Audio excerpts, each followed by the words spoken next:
Good morning, Raptor freaks. Lexios here, and it is Saturday morning, and the Raptors beat the Suns last night. Yeah, man, was this like a drive-through window?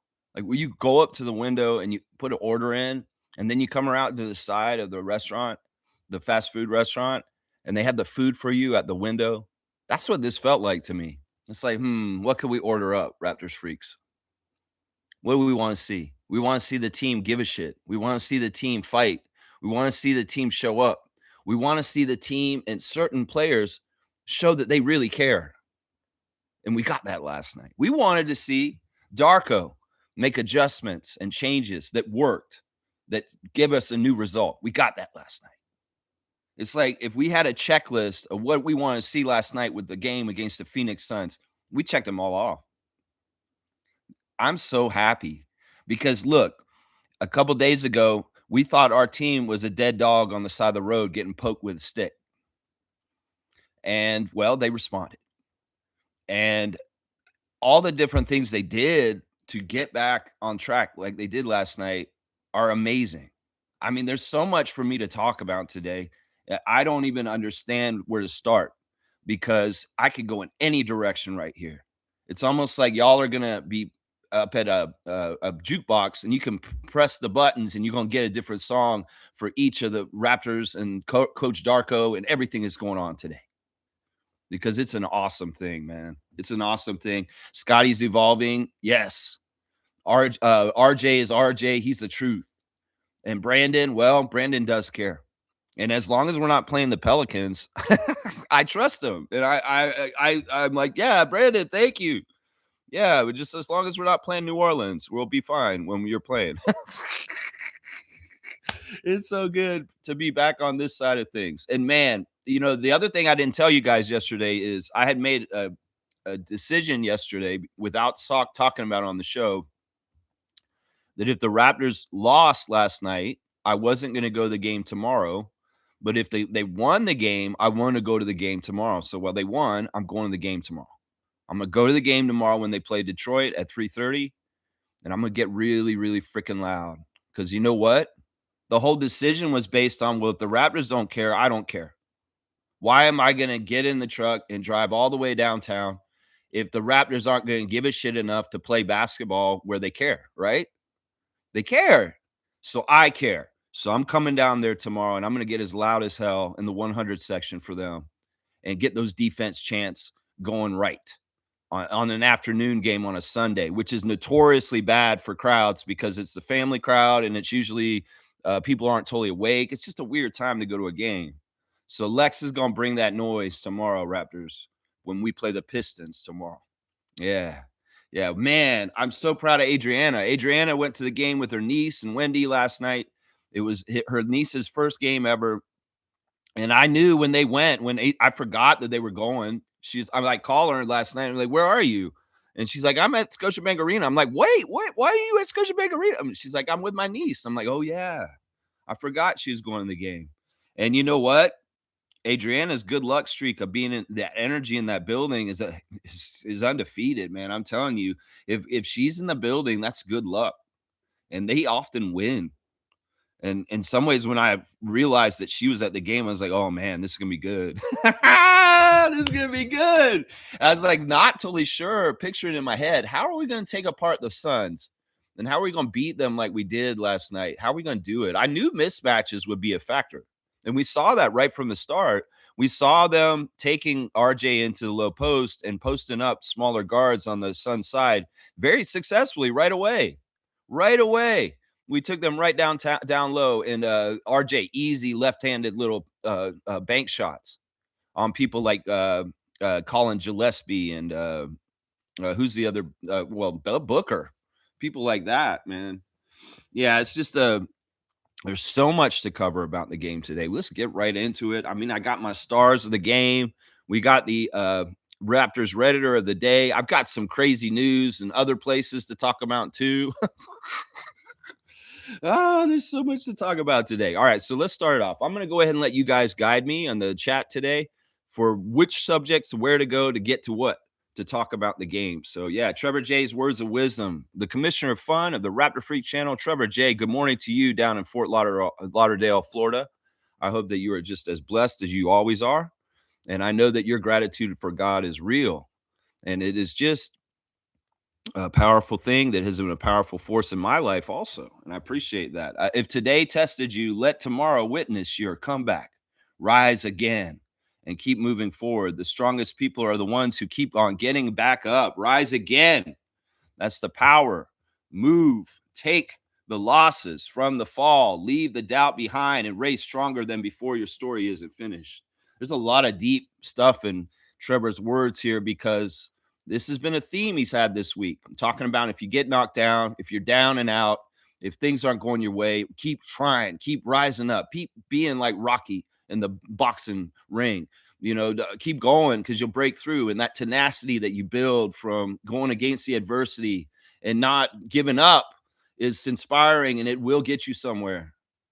And this is a story for the Raptors right now. This is something that Darko talked a lot about in the pregame press conference yesterday, saying that, this adversity we're going through right now is great because it's making us stronger. And when we see this through, we're going to be so much better for it. And in some ways, the adversity of the losing that the Raptors have done in the last couple weeks was shown through coming through the other side last night into the brightness against the Phoenix Suns. How apropos that we saw the light playing the Suns. Yeah. And I believe this is true. And in some ways, you guys can see what we're talking about here with the execution at the end of the game in the fourth quarter. And they did it in a very different way. Normally, when you get a game plan for a game, you stack it going forward and how you're going to set the table in the beginning of the game. And you're going to do this, you're going to do that. You're going to establish paint presence. You're going to take away three-point shooting early. You're going to do all kinds of stuff to set the table for the game. But these guys did it reverse this time. It was weird, man. It was almost like a switch happened in the fourth quarter where all of a sudden Darko said something to them, and it's like, now's the time. And it's basically, y'all have been shitting the bed in the fourth quarter, and you have been turning the ball over. You've been missing open shots. You've been doing all this stuff. What are we going to do in the fourth quarter to ensure that we're going to win the game and land this plane correctly? Well, take really high percentage shots. That helps. And they did. Oh my gosh. They got some of the highest percentage shots you can get with Scotty Barnes and Brandon Ingram in the last 5 minutes of the game against the Suns. Basically, Scotty took it right to them like he always can. And I told him this on Twitch once. I said, Scotty, you can go inside and just dunk on everybody's heads whenever you want to. You can. You're that powerful in this league. You can go down there and just throw it on their heads whenever you want to. And he did. He did last night. He went right down there and he threw it right on top of a Phoenix Suns head right at the end of the game. And that's high percentage. That may be the highest percentage you can get. That's 100%.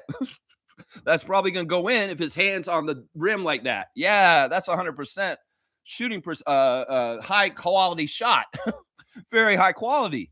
And then, Brandon, very interesting how they did the flatten move, which so much kudos to Darko for implementing a totally different offensive scenery that we've ever seen with all four of the other Raptors on the end line, flattening out the defense of the Suns so that Brandon Ingram can isolate with the whole width of the court and do whatever he does with his magic and what he does as an exceptional offensive player in the NBA. That was gold. That shit worked so well. And they did it a few times in a row. And what happened was Ingram was able to get around his defender, get into the lane, and get these really, really close shots that were just money. Like I'm saying, high percentage.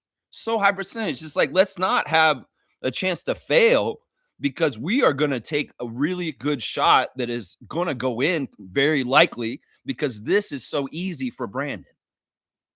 And that happened multiple times down the floor in the last 5 minutes where Brandon Ingram got that great flattened isolation. It just went to work. And it was like printing money for the Raptors of scoring on the board. Then you got some of the beautiful game showing up again.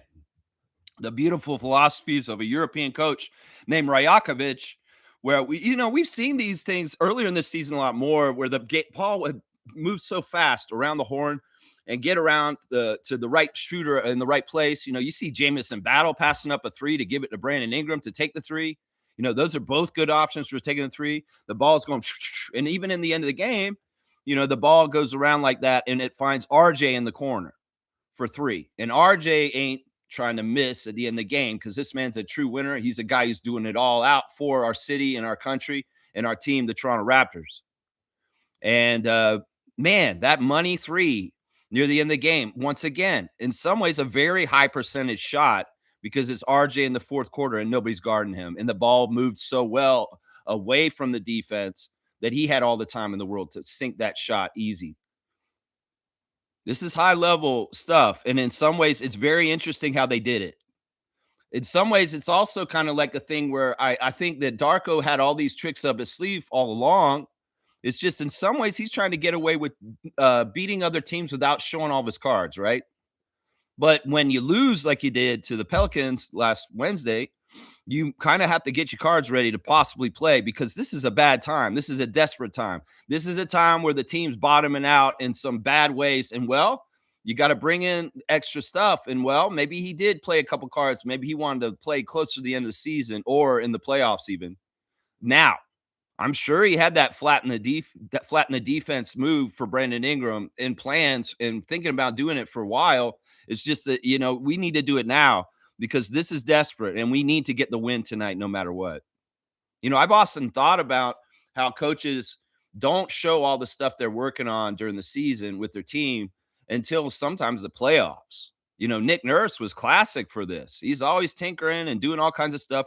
In the first part of the season, he called was experimentation and trying stuff with the team to learn about them. And then it's more learning it in the second half and implementing it and getting more better at it. But there were always trick plays and secret stuff and stuff that they were working on in practice that they would pull out like a box and one.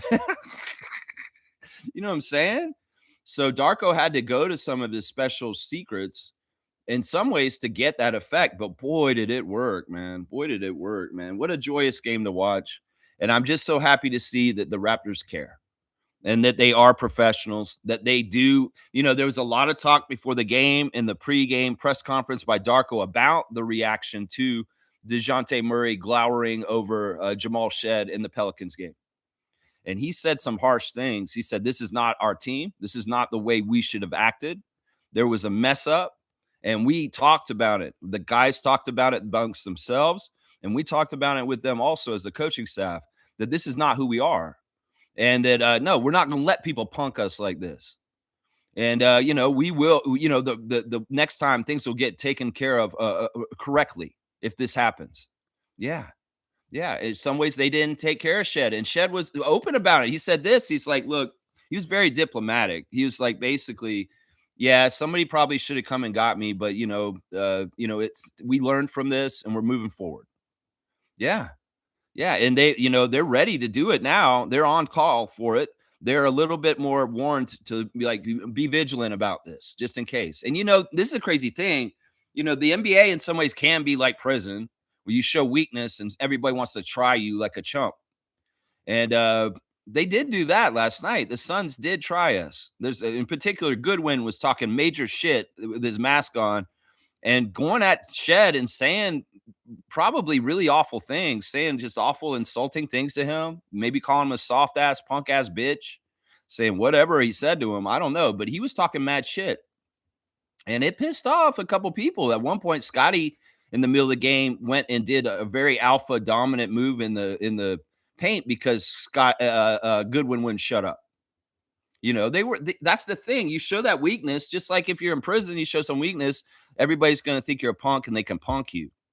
And that's why in some ways it's important for the Raptors to overcorrect a little bit and be like, no, it's not like this. We're not allowing this. It's so funny. RJ did say it, and I knew this was true. RJ said in an interview, if I was on the floor, that shit wouldn't have happened like that. We knew this. And in some ways, we got to remember maybe our enforcer is RJ Barrett. Some people may laugh at that, but no, the dude's tough and he's not scared of anybody. And if you are disrespecting Toronto or Canada or the Raptors or his teammates, he will get in your face. And that's the thing that was lacking in that moment was maybe that lineup that Darko had out there at that moment just wasn't ready, or maybe they weren't attentive enough to see what was going on. Scotty's been sick. He's not totally 100% himself. And Brandon's been kind of under the weather too, and his thumb's been bugging him. And he had the whole distraction of the New Orleans setting and him being home again for his last team, you know, in some ways the thing was shed. They should have ran over and got him. I thought that that was the whole protocol with any one of the Raptors that are on the floor. A lot of teams have this is the teammates run over and help them get up off the ground. You know, sometimes it's a sign that the teammate's not liked if nobody runs over to pick them up. You know, but yeah, they responded, and in some ways, the Suns wanted to continue to punk us because they think that we can be, but we stood up to them and we didn't let them. We didn't let them. And that was really good. I really like that. Blessings to Jones family and all the Rap Freak families. I appreciate you, Trevor, so much. Thank you for your words of wisdom and all you do for this YouTube channel. I appreciate you. Trevor's saying this also losses, nice comeback win. We showed toughness to win by Ingram, RJ, Emmanuel, Scotty, and Jacoby. All right, I'm going to go right to my stars of the game, and I'll break it down a little bit on each individual Raptor for what we saw last night. Brandon Ingram obviously is my number one star. He had the chain after the game. And man, listen, this is the difference. We can see it, Brandon. When you're locked in and you're really trying, well, we see you at the rim more. When you are locked in and you're really trying, we see you start swishing those baskets again. And we see you, just being the ultimate top level Brandon Ingram that you can be. And well, the last week or so before the game last night, we didn't see that Brandon. We saw Brandon that was off, a little bit wrong. Didn't seem like you were totally motivated. Last night, you were motivated.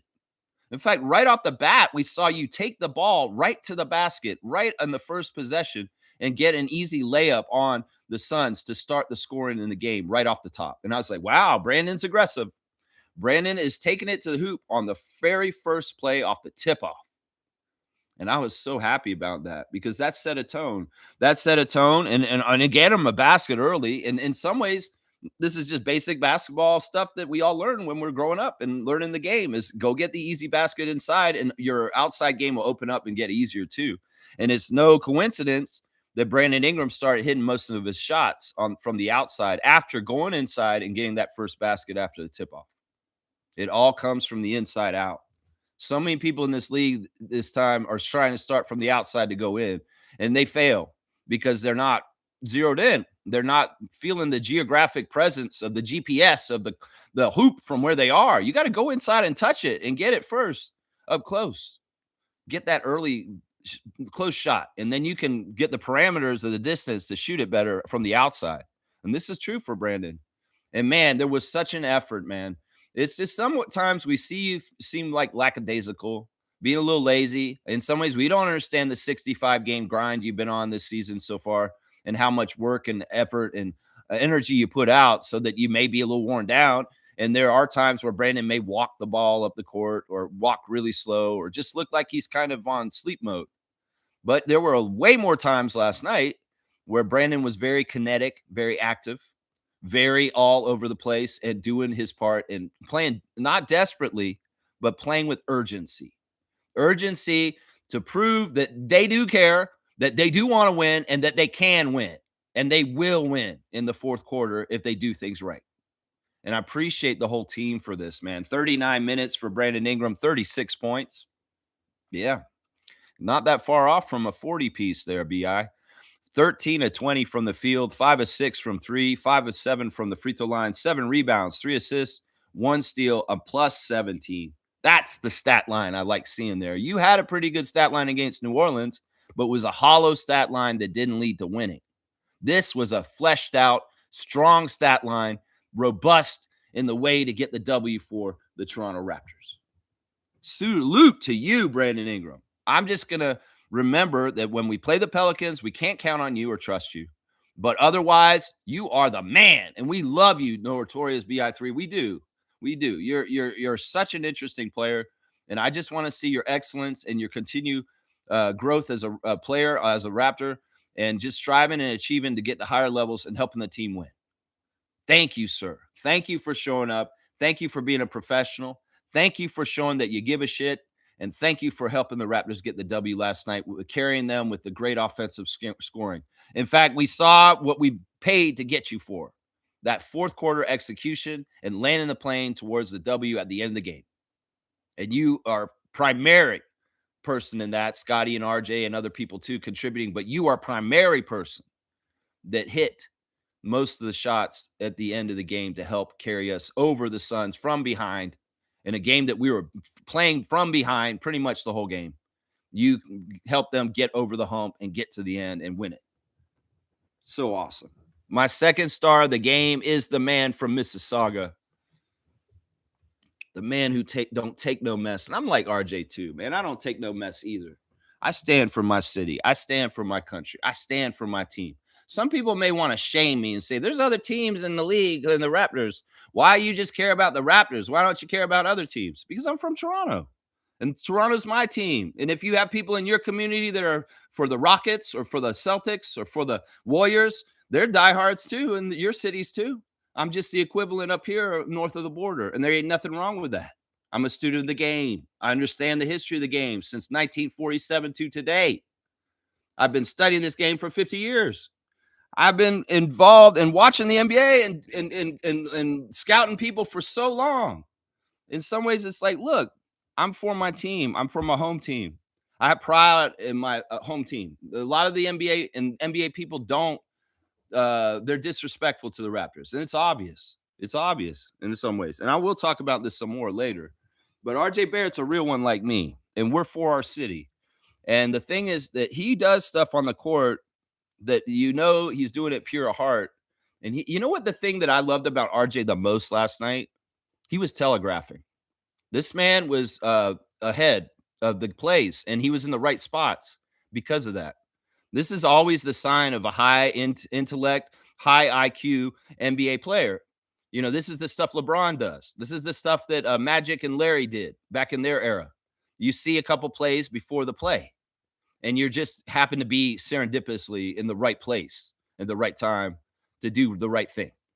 And well, RJ was high level reading things last night. He was very much, he's so smart. And one of the things that I love about RJ and his evolution as an NBA player since being a Knick to coming to being a Raptor is he's much more aware of moving off ball on offense. Like he's very conscious of what he's doing when he doesn't have the ball. Because look, he's on a team with Brandon Ingram and Scotty Barnes. He's going to be off ball a lot, but he wants to be effective. So a lot of what he's doing is I'm going to run over here and do this on offense, and maybe I'll get the rebound because I know the tendencies of my teammate and where they might miss to if they miss.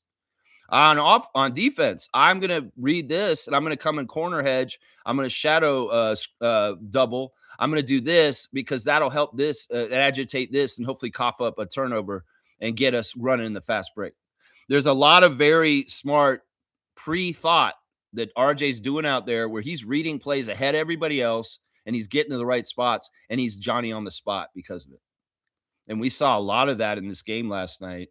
Man, this dude is he's just such a godsend. It's just he's a pure 100% Canadian product, and he is such a high level, man. We should be so proud. The level of Canadian players in this league is coming up fast, and RJ Barrett is symbolic of it.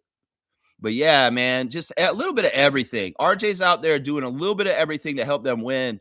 And, I love what Scott did after the game. There's a clip, an open gym clip in the locker room after the game. And Scotty's basically saying, man, I want to give RJ so much props because he was guarding Jalen Green and Devin Booker and switching around from there. And we know RJ's journey and his reputation from the Knicks about his defense. That what they say in New York about RJ and his defense, and RJ's taking it to heart, and he wants to be a much better defender and be known more as a two-way player. And here we have Scott, our franchise leader, talking about it openly to the whole team, saying, I'm so proud of RJ because he chased around those screens, he busted his ass, and his defense was on another level. Scotty's giving kudos to RJ for his defense in the locker room. I'm so proud of him. He was guarding Devin Booker, one of the most potent, dangerous offensive weapons in the NBA today.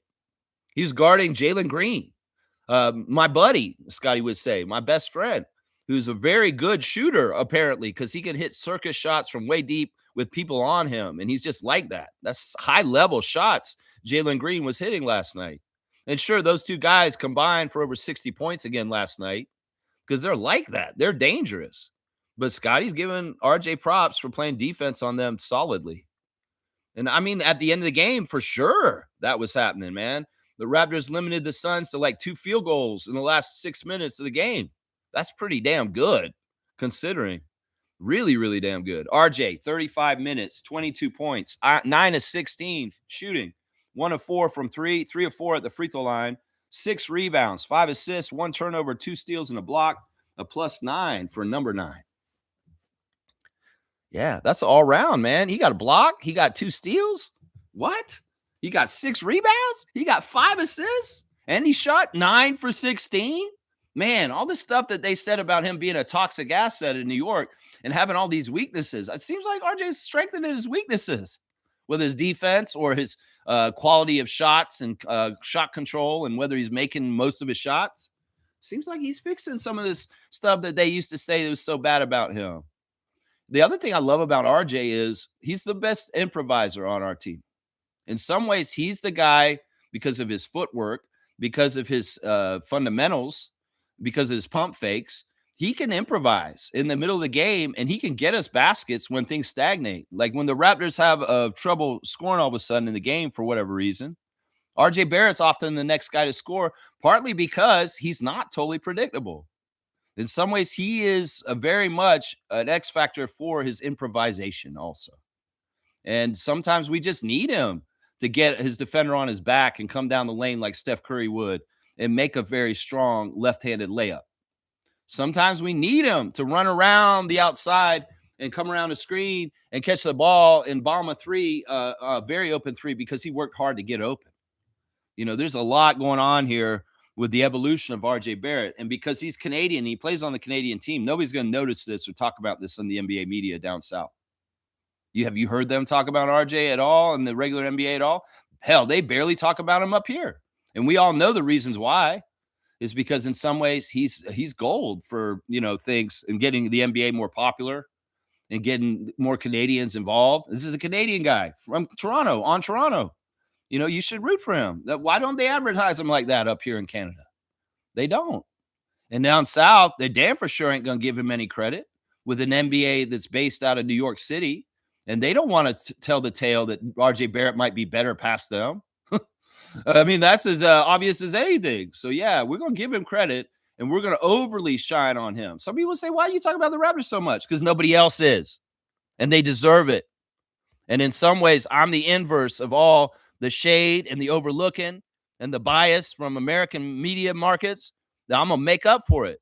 And in some ways, I'll ignore the rest of the NBA and put a paramount on the Raptors themselves because I am the reactive energy to the bullshit of the blacklisting and the shade and the ignoring of the Toronto Raptors by the mainstream media in the United States of the NBA. That's what it is right there, guys. Right there. If people are wondering what the hell I'm doing on this channel, Scotty Barnes is my third star of the game. Scotty, he didn't even score a whole lot, but he was powerful when he scored. Very powerful. And man, that block on Jalen Green. Wow. That's 9 fourth quarter clutch blocks for Scotty this season. He leads the league. And, you know, Jalen came up to him after the game because they are very close. They're very, very tight. Very, very tight. Jalen Green and Scotty Barnes, very, very tight. And it's fun. In some ways, I could tell Scotty didn't want to guard Jalen Green because he knows Jalen can make him look bad because he's just a very serious offensive player. So it's like often Scotty would be kind of switched on him. He's like, no, I don't want to be on him. He'd try and switch back off real quick. That's maybe why Scotty was complimenting RJ for guarding him so much because he's brave for doing that. And sometimes I get the feeling that Scotty and Jalen have played each other a lot, and Jalen gets the best of Scotty in certain ways when they play one-on-one. And in some ways, he wants to shy away. He's much better on some of the bigger guys for the Suns anyway. But yeah, Scotty, man, that block. And after the game, Jalen came up to him. He didn't cover his mouth. He said, you know, you fouled me, is what Jalen said to Scotty. And Scotty covered his mouth and said something back to him. Look, it's the end of the game. And the NBA is moving more towards a FIBA style of physicality. And, if this is a play that he can get, I'm sure Tyler Ford, who's one of the best refs in the league, looked at it and he saw, yeah, maybe he got him a little bit with his body, but the ball part was all hand on the ball. It was like all clean. It was no hand. It was all ball, I should say. Yeah, the ball part was all ball. But maybe he came up behind him and went over his back a little bit. I don't know. Either way, it was an exciting play. The Raptors were at home, and Tyler Ford didn't call jack shit. Tyler Ford's a really good ref, and Ref Report is undefeated once again. I told y'all, this ref crew will not get in our way and try and manipulate the game against us to lose. If we are good enough and we do the effort and we work hard enough, they will let us win the game. They won't try and step in our way. And that's what happened last night. Sure, there was some funny stuff during the game at different times. I saw Fantasy Ransom and Ray Acosta both call really shady, shitty ass play calls against the Raptors. Tyler Ford wasn't totally for us at times either. That hit that Devin Booker hit Jacoby Walter in the face, that was incidental contact, but that wasn't totally.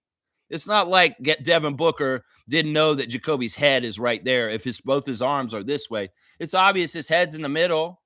And so Devin Booker took a cheap shot and hit Jacoby Walter in the face. Tyler Ford went to go look at it and see, oh, is this a flagrant legal contact? He said no. It was a natural motion. He wasn't trying to do that on purpose. Either way, but that shows there's no bias. And that Tyler Ford is calling it right down the line. And there are all kinds of ways that it was very fun. Actually, I have way more Ref Report stuff to talk about coming up. But let's continue with Scott. I'm getting distracted. 31 minutes for Scotty Barnes, 14 points, 6 of 12 shooting, 2 of 2 from the free throw line, 6 rebounds, 4 assists, 3 turnovers, 1 steal, and 2 blocks. He gets the 3 stocks. He is a +7. The thing about Scotty was he had foul trouble last night. That for some reason, Fantasy and Ray and Tyler wanted to call a lot of fouls last night. They got a lot of the Raptors in foul trouble, a lot of them. And it was kind of ominous and scary because it started right from the start. And that totally impacts how Darko does his rotation and when he has to bring guys in and out, because some of it's getting determined by them whistling and say, 3rd foul on Jacoby Walter. That happened a lot. And Scotty, credit to him, man. He played a lot of minutes where he probably should have came out because of foul trouble, but he played on without getting more fouls. And that's a real testament to him being smart and not getting extra fouls. And some of the fouls were touchy. Some of the fouls were goofy. Some of them were not like the kind of fouls like that, they've been calling lately. They were very light, very, very light. They've been allowing way more physicality in the NBA this season. And that wasn't totally in line with that. In the beginning, I thought this may be a manipulation to try and hurt the Raptors, because in some ways, like I said in the morning yesterday, we had a mismatch over them because of size.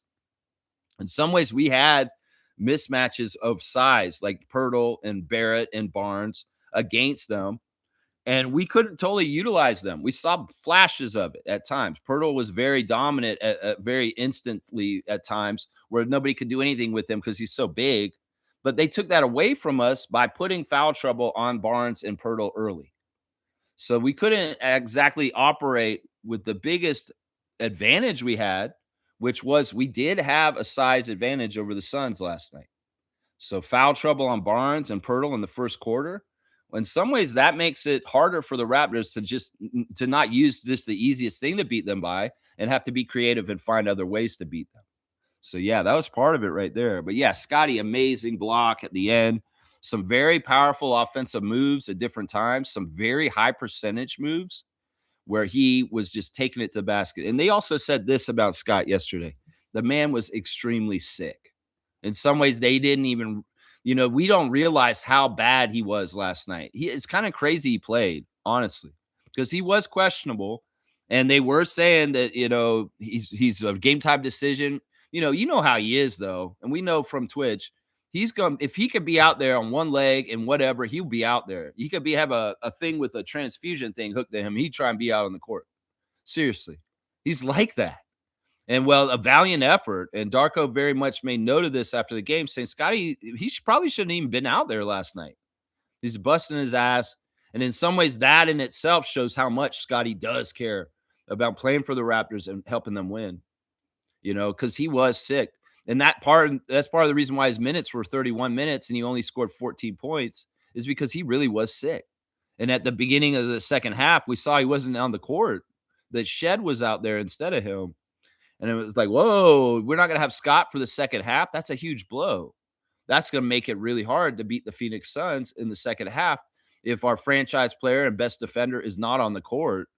Well, we got a little mini Willis Reed moment. It was 30 seconds into the second half. Scotty emerged from the tunnel and ran right to the scorer's table and checked himself in. And that was, as Jack Armstrong put it, as an old man on the channel. I'm sorry, Jack. We're all old men at this point if we do know who Willis Reed is. You know, the youngsters could do their research and learn the history of the NBA. But yeah, it was a Willis Reed moment on some level because I was thinking that, and Jack said it on the announcing booth too. Yeah, not with the same fanfare, not on the same level, of course, obviously. I mean, it was after the half and nobody was in their seats. They were still at concessions and the place was empty. But at the same time, the effect of Scotty coming back and showing up 30 seconds after halftime had the same effect for us at home. I know it did for me. I'm like, yes, Scotty is back. Scotty is going to play. Yes. Wow. You know, it's kind of like that. You know, the joy you had when you saw Scotty come back out and get back in the game, because we were a little scared, a little worried because Barnes might not be able to play for the second half of the game. He's not there. It's Shed. What's going on here? Quick Shed to start the second half. What is this? Oh, he's out. And they fooled us. They even made us think, yeah, Scotty may not be playing for the rest of the game, guys, because he's not out there.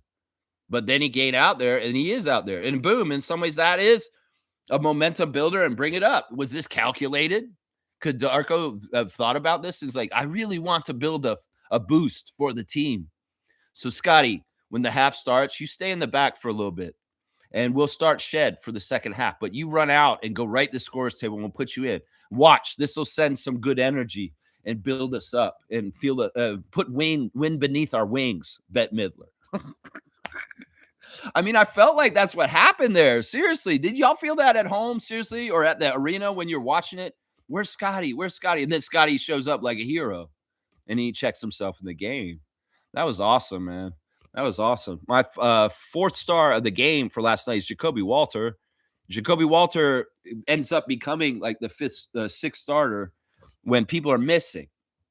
And, you know, at the end of the game, Jakob Poeltl, foul trouble, you know, different issues with how, you know, things can go with him with fouling him and put him on the free throw line just to kind of draw the game out, take him out. Jacoby Walter's the fifth starter with the notorious barbecue. And he's sound. He's out there hounding them. He's doing a really good job chasing Devin Booker around. I mean, as best as you can. I mean, Devin Booker is on a level of I called him the maestro last night. I was like, man, he's a maestro. He's a modern day maestro of offense in the NBA game. He's honed his craft over these years in Phoenix Suns, and it's just amazing. Like the one shot he made on Jacoby near the top of the key, where he initiated all the contact. He just basically brought his arm up into Jacoby's face, and he shot it right in his face, and he drained it like it was nothing. That's such high-level NBA offense. And, you know, you can't fault Walter for this. Walter's wearing Devin Booker's wearing Walter like a suit because this man is all over him. And he's keeping up with him. He's guarding him. He's chasing him around. He's getting fouls sometimes because it's tough to guard Devin Booker and try and contain him. I mean, you didn't even do it really because he scored anyway. He went crazy. But you got to listen, man. Jacoby on some sort of level of like trying to do this, he came through and he shadowed him and he slowed him down and he did the best you can. You're not going to totally shut off the water for Devin Booker. That's impossible in some ways. This man is just a craftsmanship. He's worked on this his whole life, like on this team and like the plan for the Suns. He's just like this. He's been doing this a long time. He's got a lot of points in the NBA. And, you know, kudos to Jacoby for at least guarding him as close up as he could and doing as best as he can. Sometimes it's like good defense doesn't totally look like what the scorer gets. It's like, what did you do to kind of slow him down and even have an impact on any level to try and slow him down? And Jacoby, man, you did some of that work, man. 25 minutes for young Walter, 12 points on 3 of 6 shooting, 3 of 5 from 3. I love seeing the threes from Jacoby, and some of them are very confident. And I love when Shed throws him the ball because Shed gets the ball to Jacoby. I'm pretty sure he's going to make it, especially if he's wide open. So he's really been pretty decent money 3-point shooter for the Raptors this season. And 3 for 5 once again. He gets a lot of 3 for 5s from three in games recently. 3 or 4 from the free throw line, 4 rebounds, 1 assist, 0 turnovers, and a steal. A plus 16. Jacoby, the second highest plus minus behind Brandon Ingram. Yeah, just good stuff, man. Just good stuff from young Walter, the young old soul, the kid with the fundamentals, the kid that knows the old school Michael Jackson music. That's right. That's right. Let's see. We got a fifth star for Sandro Mamu. Sandro Mamu Kelishvili had a good game to me. He did. He shot way better this game. He was an impact. He didn't get double digits, but he had his part. And some of it was, there were different times that the Suns brought out their rookies. Rasheer Fleming and Common, yeah. And they were both different problems. Common is annoying, man, because he was a good rebounder, but they didn't play him hardly at all. Thank goodness. And it is annoying to me when I see two guys that I heavily promoted for the Raptors to draft last year just are amazing and they're playing really well. I mean, Common's got his problems. He's got a couple of different things that he's got to learn. He's a project for sure. And his quick in and out in the game was definitely shows that. But Rasheer Fleming, holy crap, with the blocks he had and the 3-point shots were on money. Man, that guy, he is something, man. He's an athlete, and I could tell he has a lot of smarts too. I kind of wish we had Rasheer Fleming, seriously. Either way, Sandro was battling those kind of guys in this game. 16 minutes, 9 points, 3 of 5 shooting, 1 of 3 from 3, 2 of 2 at the free throw line, 8 rebounds, 1 assist, 1 turnover, a -2. He's in some ways he was being physical. He's in there battling. With Colin Murray-Boyles out, we got to have guys, bigs in there. And Sandro, he's been doing a lot of different things for us this year. It was 3-pointers, doing some great transition, fast break finishing. And also he has to rebound. He has to play positional defense on the bigs for the other team. And, he has mixed results in those areas. But yeah, he's out there fighting and clawing for rebounds, and I appreciate him for it. Thank you, Sandro, for going to get the boards. My fifth star of the game for last night, or my sixth star. See, I'm going to go 7, man, because this was an epic win. We're going to go 7. My sixth star is Manuel Quickly.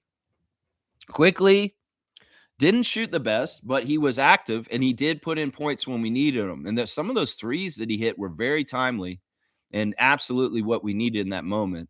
38 minutes for a quick 17 points on 7 of 16 shooting, 3 of 6 from 3, 4 rebounds for the point guard, 1 assist, 1 turnover, a +3. Just good floor general work. In some ways, he's like a conductor. He's kind of conducting and helping. And, the synergy between him and RJ is undeniable. It's always so good. So good. And he's just being smart. Quickly when he came from New York was a chaotic kind of player, very chaotic. In some ways, his game thrived on chaos, just very fast and quick start, and just really amazing offensive quickness to him, but also at the same time, a little bit out of control. Well, he's reined it in this year. That's the biggest change in Emmanuel Quickly this year, other than his defense upgraded, is he has reined in his chaos and he has more control over it all of a sudden. He's not as all over the place, and he's just really methodical and very smart. And it's just so good. The stuff in the paint where he's making more of the floaters, the little teardrops. He worked so hard on that last summer, and it shows this year. And man, I trust Quickly on open threes with his feet set more than anybody else on this team, because he's like that. This is the thing. He put in the work. He's repetition. He put in the shots, and he has that set shot with his legs and that little weird play he puts them, and he shoots it like that. I trust him because he's done that so much, and it's not even like whether we should worry about it's going in or not. It's just automatic. It's just like the fundamentals. He put in the work, and plus his name means protected by God. God is on his side. So yeah, protected by God Quickly is bombing it and making it. And when he's open, I feel good when he's shooting it. That's right. Man, did y'all see that pass that RJ threw to Scotty? Or no, was it was RJ to Scotty, right? That was some high level NFL stuff, man. That was insane. Like often it's Scotty throwing it to RJ, but this time the really crazy long court pass was RJ as the QB to Scotty as the wide receiver. And I say this was an NFL play because if you see it, the coverage was there. The secondary was on Scott. And RJ had to pinpoint that pass like a true QB in the NFL would because he had some people kind of in front of him. So he did kind of have a pass rusher. And so he's kind of like looking down the court. He's kind of in the bottom right corner to the basket, and he throws it with one hand, like Kyle Lowry would back in the day for us. And somehow, inexplicably, it's just perfect, right on the money. And Scotty catches it like a receiver with the guy on his back, literally on him already. He catches it in one motion, throws it down. Oh my gosh. We getting top level NFL plays from the Raptors in the game last night. With that, man, that was such an awesome full court pass. And the synergy between Barrett and Barnes is undeniable. These guys really know each other secondhand, and they really enjoy playing with each other. There should never, ever be a narrative, ever. And I know nobody's saying this because they know they can't, because it would be a lie, right? Outright lie immediately that Barnes and Barrett don't have synergy and belong together as teammates. You can't make this argument because all the evidence we see on the court points the other way. All the evidence in that. Yeah. So, Emmanuel, good job. And I'm going to give my last star of the game to Jamal. You know, Jamal, he's the epicenter of us getting punked. In some ways, he's the one that's going to be getting from teams in the near future, like last night, the little comments during the game, like he heard from people. He didn't take the bait, and they were being nasty to him, man. The Suns were talking major trash to the Raptors last night. If y'all didn't know that and you weren't picking up on that, they were. They were, especially Goodwin. Goodwin was probably the most vocal one, but there were other guys doing it too, like Grayson Allen. And I don't know how much Dylan Brooks was talking from the bench. We always know that there's a certain amount of trash talk that may come out of Villain Dylan's voice. But he was looking cool on the bench, wasn't he? That's our Villain Dylan for Team Canada. And we love him. Even though, you know, he's on the other team, he's just a great guy. And what style? Him sitting on the bench. It was fun to see him over there. But yeah, there was a lot of shit talking.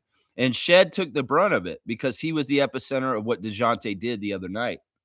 And in some ways, they're testing to see how soft he is and talking trash. And you can tell it's affecting Shed to a degree, but also at the same time, he wasn't taking the bait. He was mature about it, and he played through and he played strong. And in some ways, this is the whole thing. It's like there's going to be trash talkers. There's going to be disrespect. There's going to be assholes in this league. What do? Do you go take the bait and bow up to them and get in more trouble and have all kinds of chaos? Or do you ignore it? Do you play through it?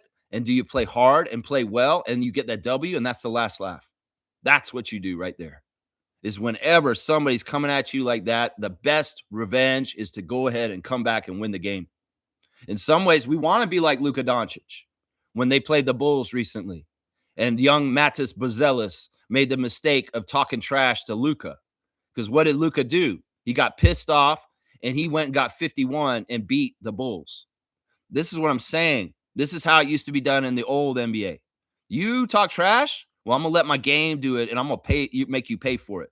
I'm going to make you pay for it because you talk trash. And now I'm going to let my game do the talking for me, and I'm going to go get that W, and I'll have the last laugh. That is the ultimate way to get back. It's not to throw hands. It's not to say something back to them. It's about taking that energy from them talking shit to you and converting it into really good basketball play and winning the game. And I got to give credit to the Raptors. They were trying to distract us. They were trying to punk us. They were talking all kinds of mad shit. Grayson Allen's dirty ass playing, you know, all that stuff. And we didn't lose sight of the task at hand and what the goal was. And we didn't let that derail us. We didn't let Dennis Rodman, Draymond Green kind of bullshit distract us from what the goal at hand was. And we landed the plane. We got the W. And I want to give a lot of credit to Jamal Shed for playing that mental game strong last night. And, you know, in some ways, they are going to come at you for a little bit just because of this unfortunate dumbass incident with DeJounte Murray. But if you continue to respond like you did last night in the way that you did, you're going to be fine. And you're going to learn from this and you'll be more stronger for this. And you're going to be more respected for this too. That's the thing. You cannot let people punk you like this. And if you don't stand up to them, if you don't say something to them, they're going to think they can do this to you all the time. So that's part of this right here. That's part of this. Shed 25 minutes, 6 points on 2 of 5 shooting, 1 of 2 from 3. He hit his free throw, 2 rebounds, 8 assists with 1 turnover, 1 steal, a -4. He's a floor general, and he's doing what he can to fight out there and do what he can to help. And I love the quick shed lineups when Quickly and Jamal are out there together. That's just an interesting dimension. And it harkens to the old days of Fred and Kyle. And I love that. I love that, man. I love that. Yeah. So those are my 7 stars of the game. And I'll go over the guys that I didn't talk about just now. Jamison Battle, 9 minutes, took 1 3 and missed it. 1 rebound, 1 assist, 1 turnover, a -6. I like that Battle's getting way more shine. And of course, Grady didn't play last night. Battle actually got quality minutes in the middle. But the problem still is that nobody is trying to find him. If you're going to have such a premium top level 3-point shooter out there and we have problems with shooting threes, you guys got to find him. You guys got to get the ball to him. You guys did a really good job switching up how we got the ball to Brandon last night. Did y'all notice that? A lot of it wasn't him in the low post trying to throw the lob into him in the low post.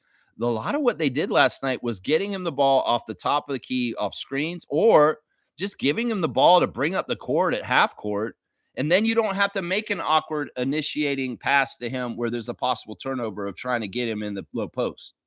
There's a lot of different things they did to change how they got the ball to Brandon to engage him into the offense.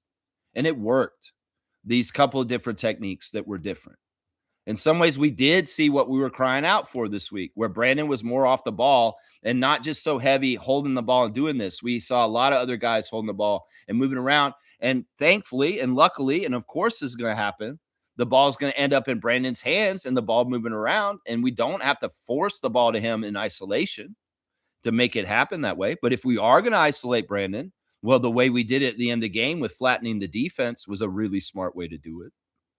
So much more effective at getting effectiveness out of Brandon by putting him in better situations off his teammates and just with the spacing and the things on the floor for him to be successful. Mission accomplished on that.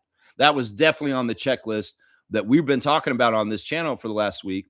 Can we get Brandon better shots and get him better opportunities to shoot? They've been talking about it in the interviews, and we've been talking about it here. And yes, they can. And they did it last night. And I'm so happy about that. Mobo got in there for a minute, just kind of, stop guard. There's a lot of fouls, a lot of foul trouble. I mean, we look at it. Yak had 5. Jacoby had 5. Scotty had 4. RJ had 4.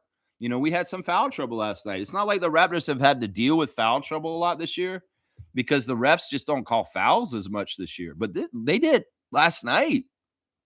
There actually was foul trouble for the Raptors, and it did kind of change the rotations a bit. It did kind of make guys have to come out at different times in weird ways. Like Walter got another foul, and IQ had to come back for extra time when he wasn't supposed to be on the court. That kind of stuff happens when the foul trouble happens. But yeah, kudos to them for playing through, and nobody actually fouled out by the end of the game. So I guess Darko managed it pretty well to not get guys, or guys were just smart about not fouling when they got too many fouls. So that was good. Yeah, still no Trace Jackson Davis last night. I was a little surprised by that. He may have been helpful in this game, So yeah, let's look on the other side. I'll give some credit to some of the Suns real quick. Obviously, the two big weapons of Jalen Green and Devin Booker combining for 65 points of the Phoenix Suns.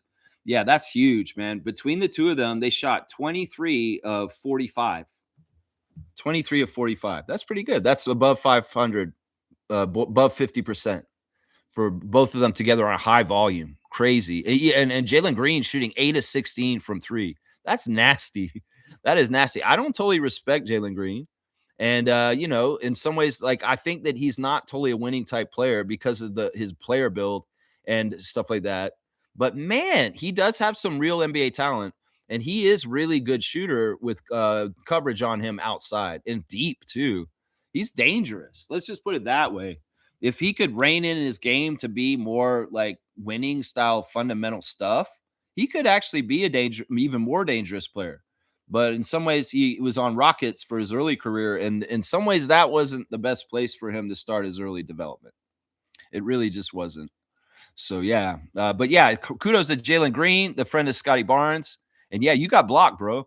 Devin Booker, amazing, 10 of 20 with 9 of 11 at the free throw line. Yeah, the free throw line in Toronto for Devin Booker is always fun. It wasn't just a Raptor there. Adriana and her niece were in the section trying to mess up the free throw shooters in the second half for the Suns. And man, they did a good job on Iguodaro. That guy went 1 for 6 from the free throw line. And yeah, they had the clappers. They were trying real hard. Apparently, Adriana's niece really got into trying to mess up the free throws for the Suns. So good job, y'all. Good job with that. It was really good. All right, let me keep going with the comments some more.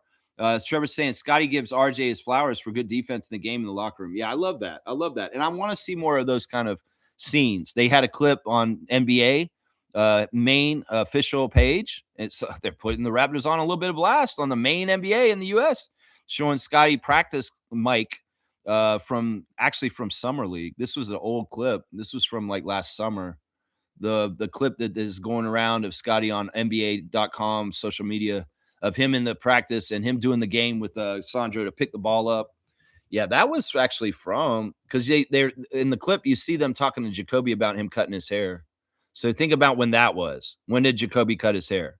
That's when that clip is from. But that was pretty old. But the one from last night of him in the locker room giving RJ his flowers, good stuff. Good stuff. Nacho the Nachos here. Good to see you, Gerald. Longtime Raptor freak. Good to see you, my guy. He's saying, thank you, Brandon, RJ, Emmanuel, Scotty, and Jacoby. Phoenix played real good last night. Let's make sure we beat some more good teams. Yeah, we got to do that.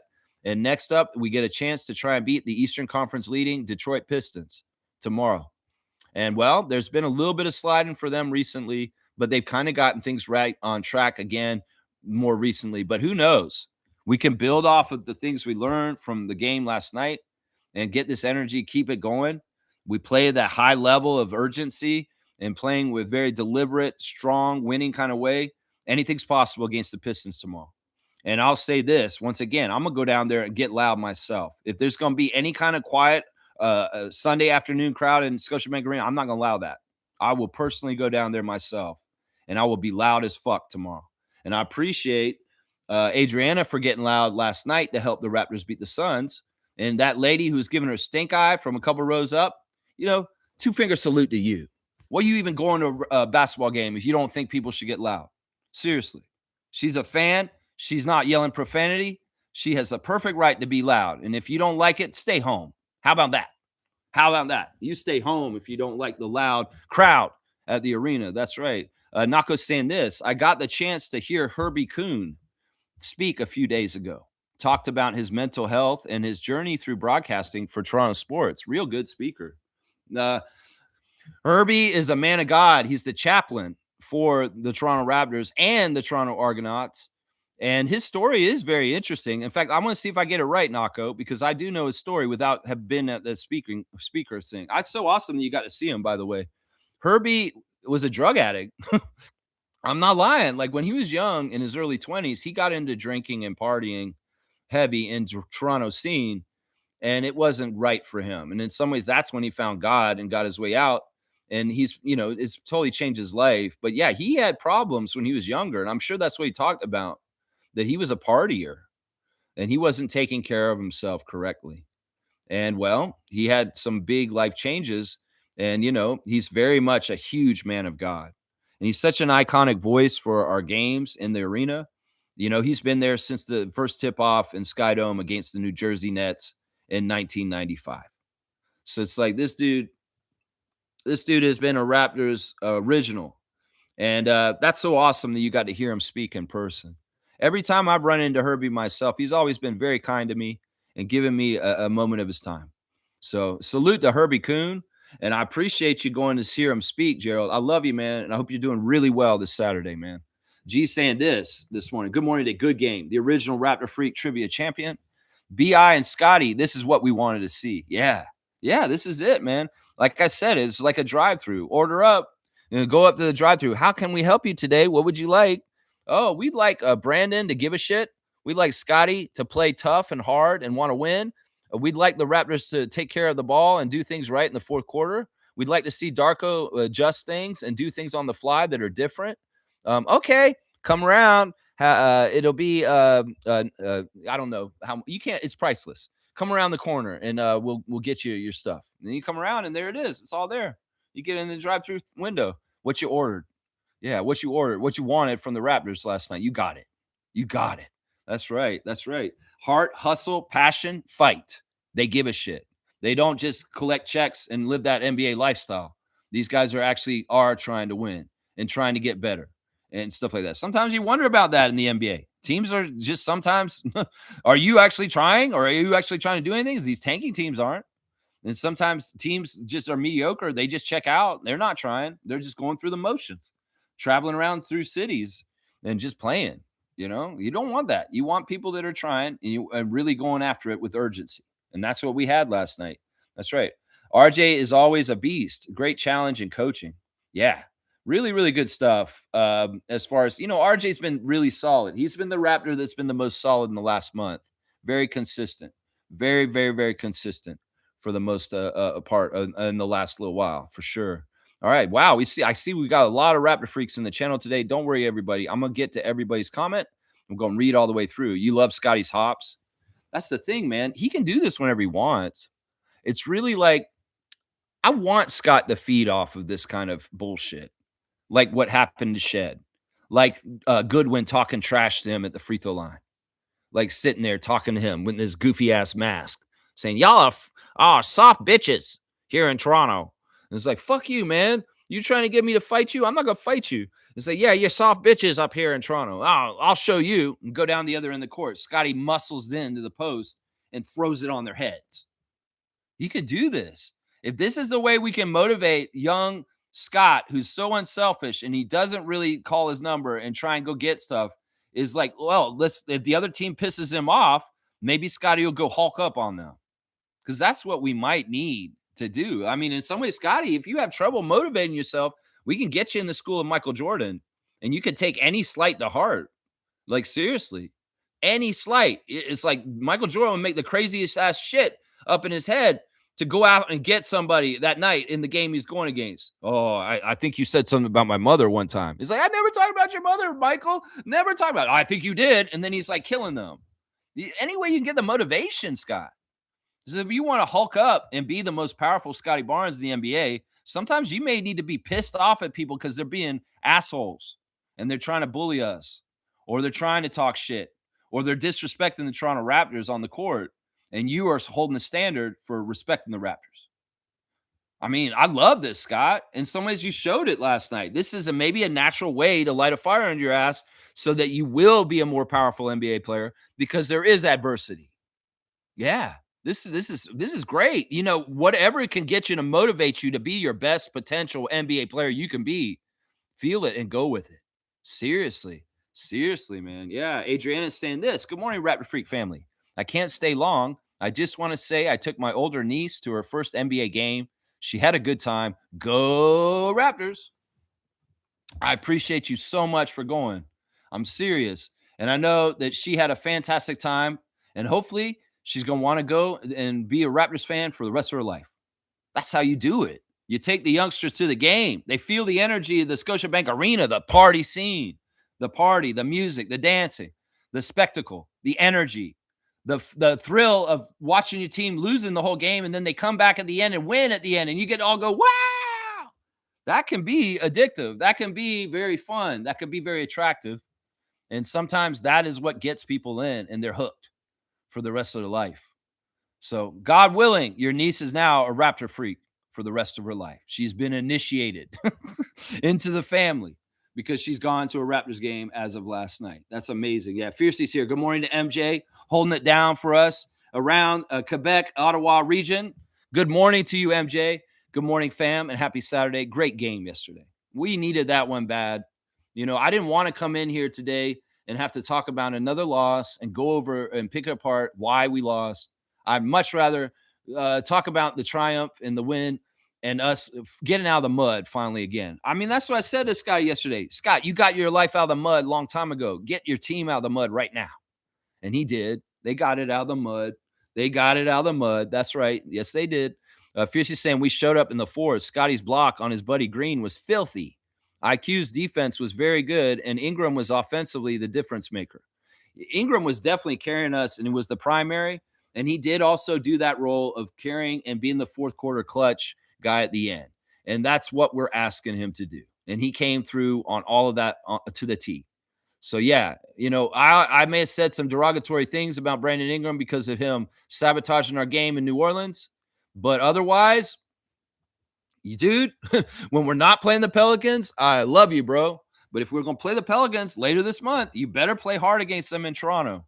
Unlike, and it's not that you didn't play hard against them in New Orleans. It's just that in some ways you didn't play to your best. We could tell because you played to your best last night. And in some ways, it wasn't like you were trying as hard because in some ways, I don't know, your other team that you played for, the Pelicans, they are having a tough year, and maybe you want to do them a solid. Maybe you just want to help Trey and Herb out a little bit and say, yeah, guys, I won't go so hard on you.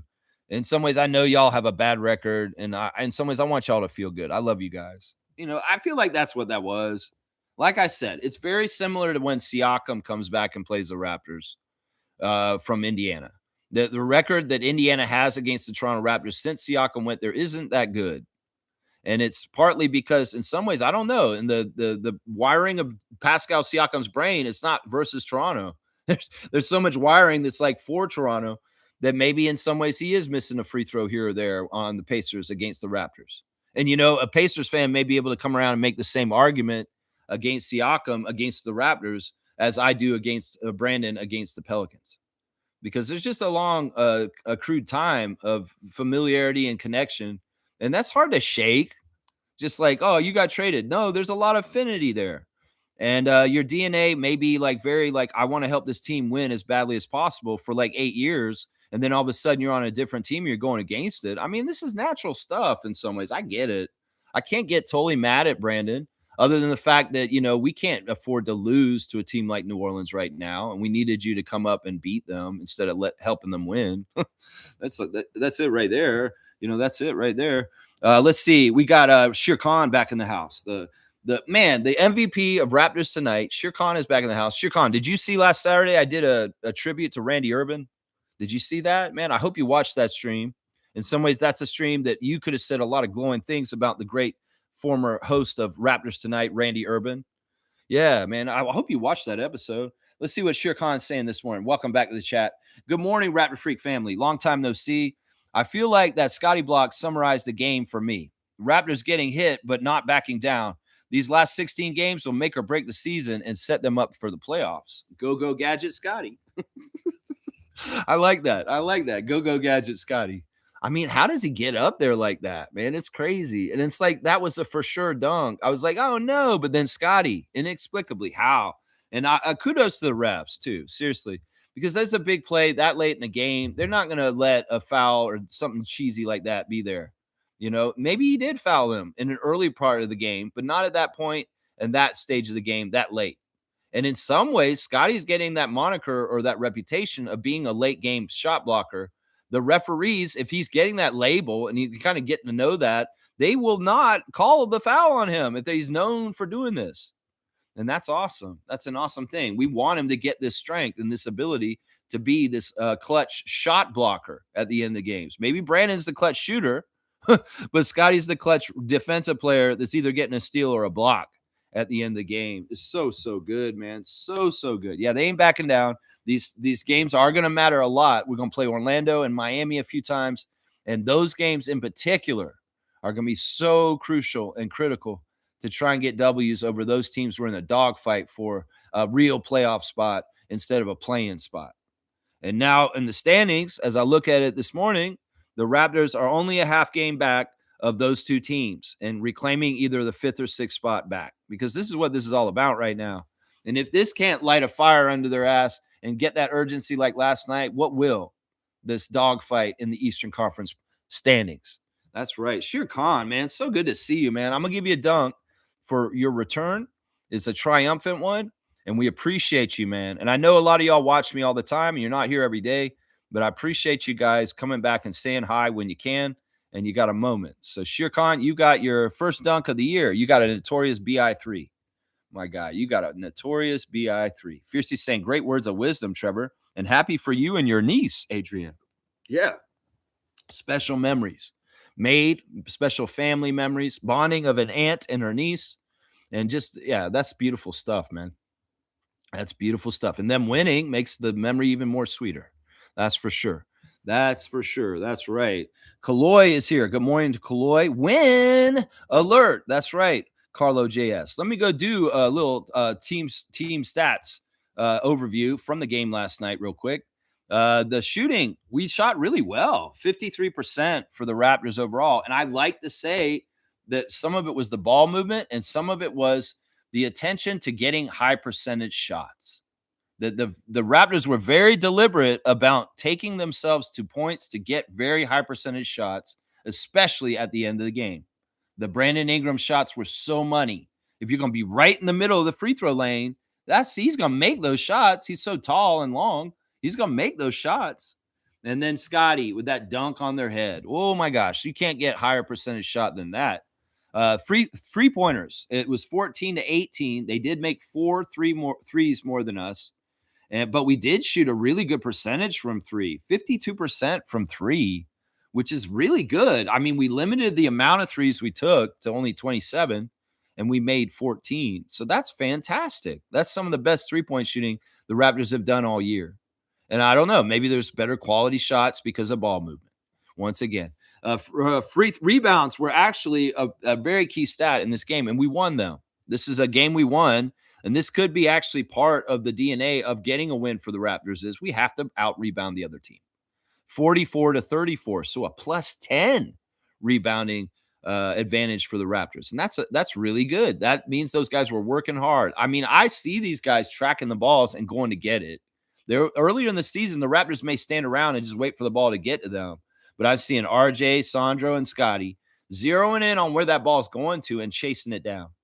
And that's the kind of active boxing out rebounding that the Raptors absolutely have to do. And when they forget to do that kind of rebounding, well, the offensive rebounds of the other team go up and there's all kinds of problems and we're more likely to lose. So the basic fundamentals of basketball still count. And whichever team gets more rebounds is more likely to win. And that was the case last night. 25 assists to 12 turnovers. So 2-to-1 assist to turnover ratio for the whole entire team of the Raptors.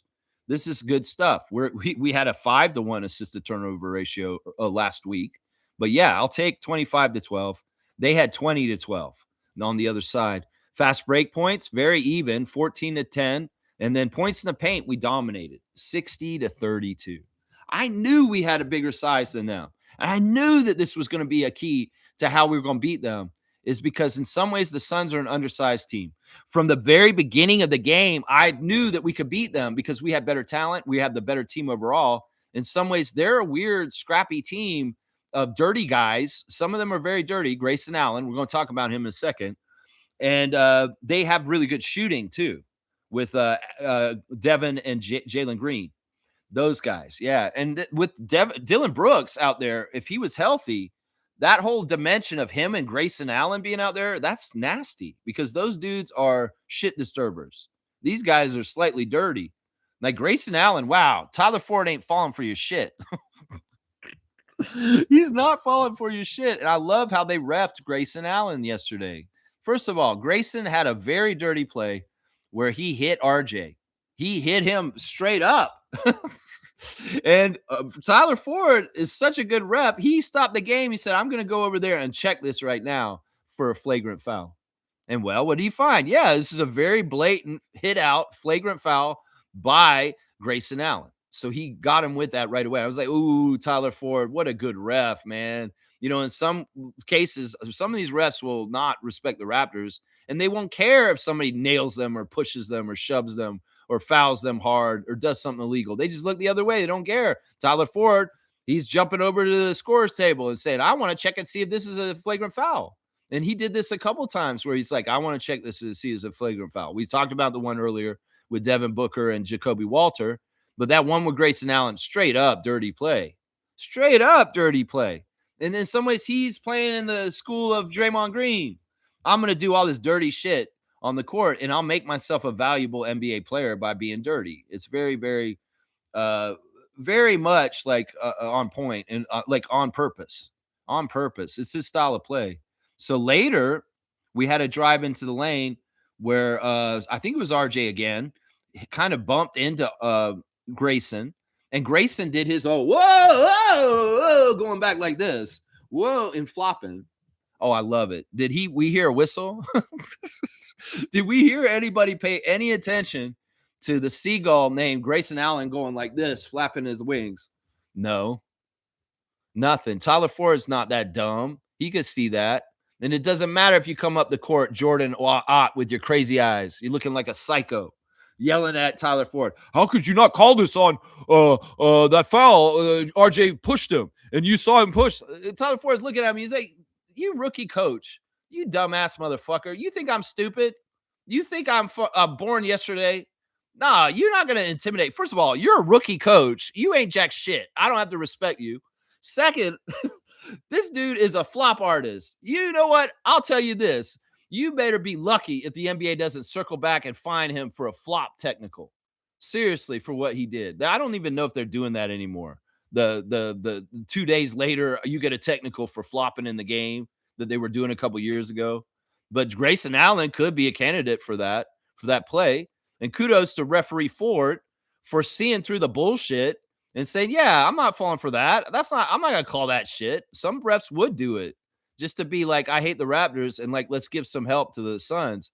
But no, Tyler Ford saw it for what it is and give him credit. He is absolutely one of the best referees in the NBA right now.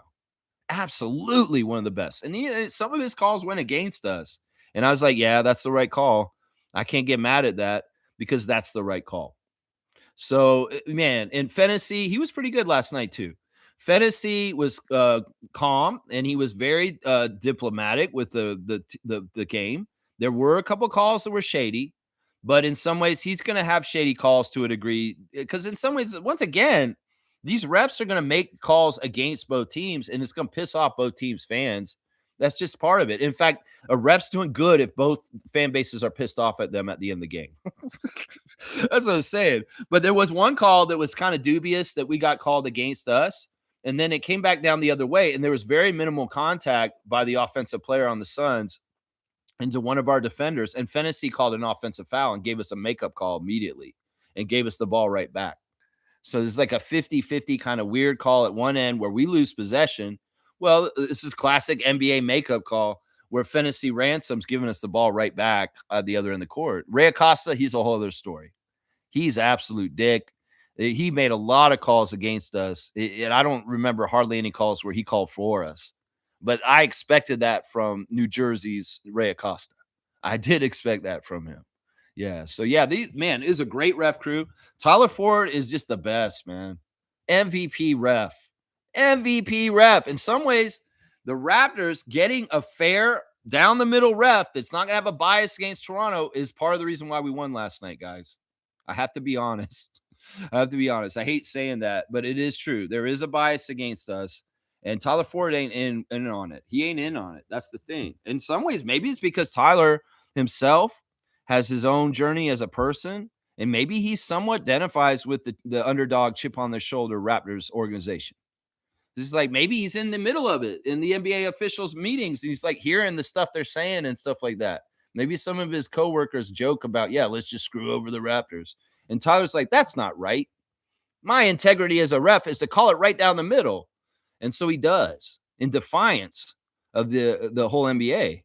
So salute to you, Tyler Ford, for your sense of right and justice.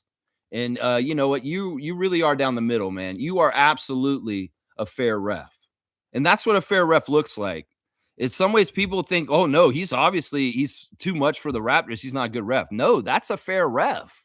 That is exactly the kind of ref most of the refs should be like, is Tyler Ford. Tyler Ford right there. That's right. That's right. Adriana's saying, I have homework to do. Everyone have a great Saturday. Okay, get back to work. Get on your studies. Stop procrastinating. Watch the Raptor Freak channel on Saturday morning. Trevor's saying, I recorded the full game so I can watch it again so I can give more of what I see. Trevor wants to relive it, man. Maybe in some ways this game will be made into a thing in a couple years now. Remember this game against the Suns in this comeback victory like that. I hope it's like that. I hope it's like that. This is a very important win this season. The one yesterday. Yeah. Mr. Quasimodo's here this morning. Good morning, Mr. Quasimodo. I hope you're doing well. I'm finally convinced the fans that negatively view this team are not the fans attending the games. And he said, God bless you, seat holders. You're blessing Adriana and her niece. Yeah, I mean, listen, it's a different crowd on different nights. It depends. That's part of the reason why I want to go tomorrow. Because notoriously, you can ask any old Raptor or Raptors that play now, those afternoon games on Sunday can be really low energy crowds that are hard to get up and give you energy on the court. And everybody like that lady giving Adrienne the stink eye that thinks that you being loud at the game don't matter. It doesn't help. You're absolutely wrong. I'll say this once again. People that think that defense chants and let's go Raptors don't do nothing to help the team, absolutely wrong. And you could ask any of the players that play for the Raptors or have played for them in the past that they could tell you the energy of the crowd will help them. So that's why, in some ways, if there's a possibility of a dead crowd against the Eastern Conference leading Detroit Pistons, I'm not going to allow that. I'm going down there single handedly. And this is the thing. I know Adriana sparked the defense chats in the first quarter because, man, the Raptors crowd's not chanting defense in the first quarter normally. It really is like a couple of sparks of a few fans in the crowd start doing it diligently.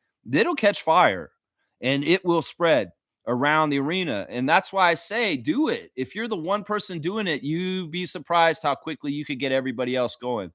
And if we do it in the first quarter, right from the start of the jump ball, I'm telling you, we can increase our home court advantage to be more like a college atmosphere for college basketball.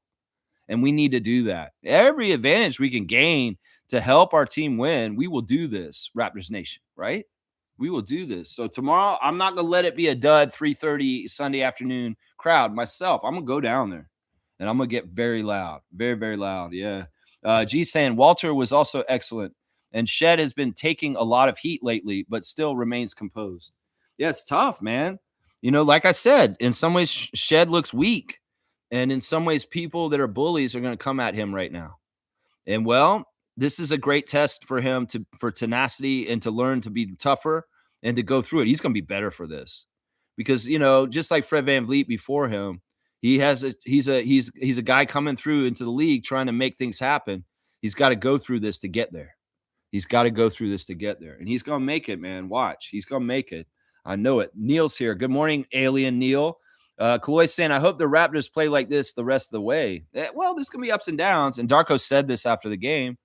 We hope to build from this. We should build from this. We will build from this. But, on any given slate of each NBA game, there's new stories to be told and written. And we'll just have to see. I mean, the Pistons have lost a few games in the last month. And they may be a little bit more susceptible in some ways, but they're still a very high-level team right now under JB Bickerstaff.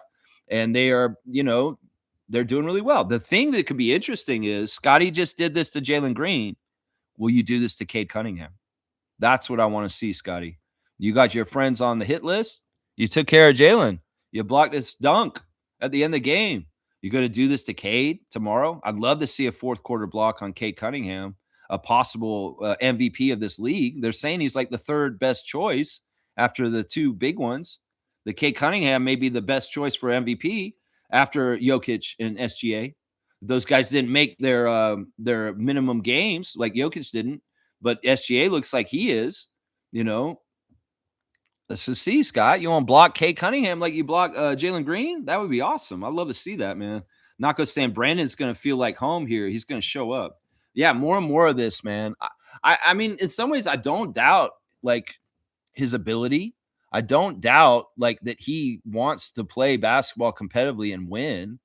It's just in some ways, it's like you want to do it, but do you do it? It's like, where's the motivation? And can you get lackadaisical sometimes? And when do you need to check yourself and say, you know what? I'm not going as hard as I should be. I need to go harder. And well, they got checked for that. And he showed it. And the reaction and the response was very good. As far as, you know what? I'm going to put a little bit more into this. And look, the results. Look at what happens. That's what I'm saying.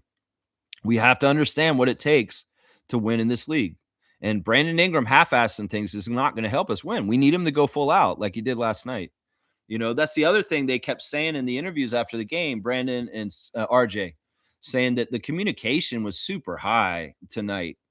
That they were very much communicating on defense a lot, and they were talking a lot. And when they do that, it's true in most cases in basketball. When communication's high and it's efficient, the team plays better.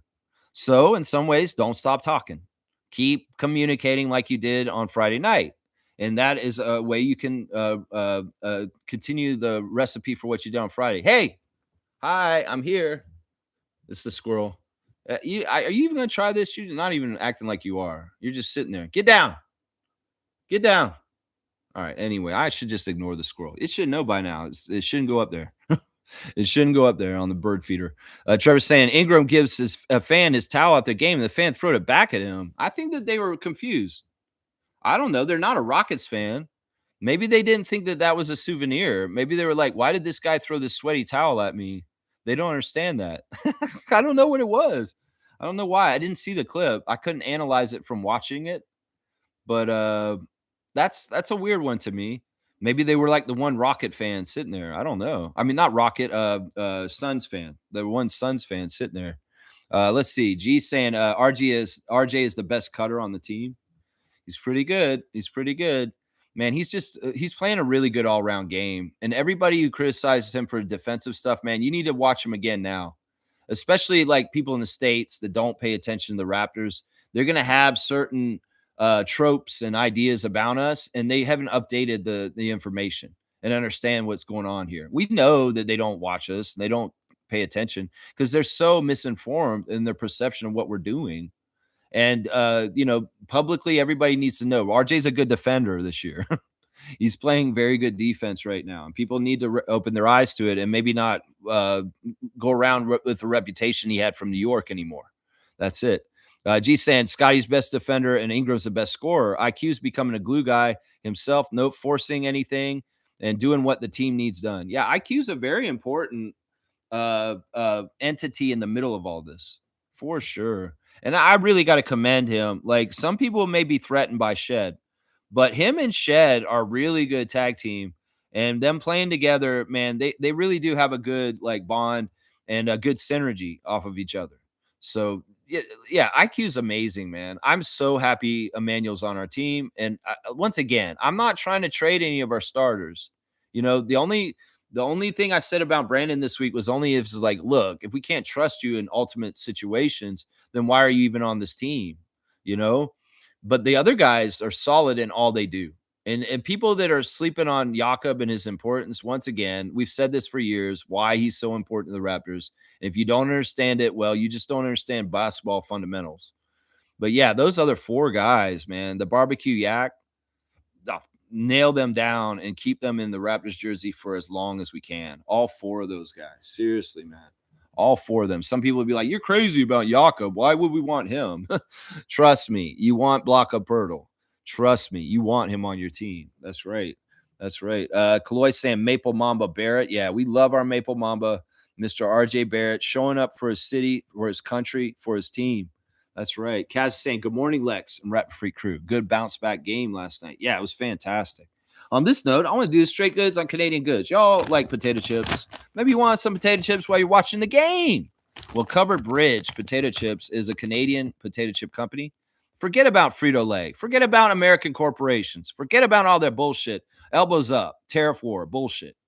You guys, we got to support our own country because the states are flaking out into Nazi world.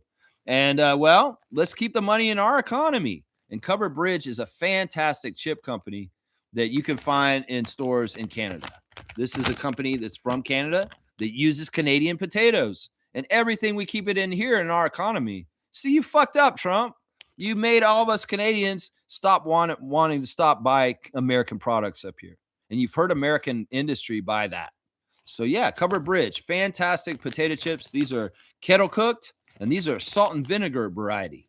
And yeah, this is one of my favorite things that don't sponsor me, but I cover them anyway, out of the goodness of my heart, because I want to help Canada's economy with brand recognition. And Covered Bridge don't have no commercials on TV. They got commercials on the Raptor Freak channel. And they didn't even ask me to do this. I'm doing this for them, and they don't even know. And I'm not making any money off doing this. I'm doing this because I want y'all to support Canada. And if you want chips, Covered Bridge is the right brand, and brand awareness matters. That's what I'm saying right there. There you go. There you go. That's right. Money don't mean nothing to the Raptor Street. Nah, but I want to help my country. That's what I want to do. That's right. That's right. Let's see. Blackhawks saying, I wouldn't say RJ isn't predictable. He's just hard to stop when he drives because of his speed and strength. Besides having multiple offensive players, it's hard to target for stops. He's not predictable. I don't know what you're trying to say, Neil. The man spins and turns and does all this. You can't predict where he's coming at you from. And in some ways, because of his cutting that was just mentioned, he is making opportunities on the fly that aren't necessarily part of the organic whatever. They may not even be part of the play set that they're calling. He's going off script and he's just seeing opportunities in the moment. That's why I say he's improvising. So there's a lot of telegraphing. There's a lot of high IQ basketball coming from Rowan Barrett Jr., where he is in the right space at the right time and he's making the right thing happen. And I say he's unpredictable because in some ways, when he gets in that lane, even when he's right next to the basket and the defender's right in front of him, like Rudy Gobert, he can do this spin and turn this way, pump fake this way, and do this. And what did he do to score on Gobert when he was right next to him? He got real close to him and right up under his armpit and threw the ball up underneath his arm where his arm couldn't get him without fouling him and threw the ball in a layup. He did that on huge-ass Eiffel Tower-looking Rudy Gobert of the Minnesota Timberwolves. That's impressive because seriously, you get that close up down low against Gobert, he's going to block you or you're not going to make the shot over him, right? Well, RJ knows how to make a shot around him. He goes up underneath his underarm. It's amazing, man. That was improvisation. That is unpredictable because I would predict he's going to get blocked by Gobert. No, he did something amazing and he got him up close. It's really smart. This is high level ball. Like I played against guys like this back in the day, where they would pull you as close as possible. And in some ways, that was the way of getting the shot off because you're so close, you can't actually get your arms on him. And he's going up underneath you or around you.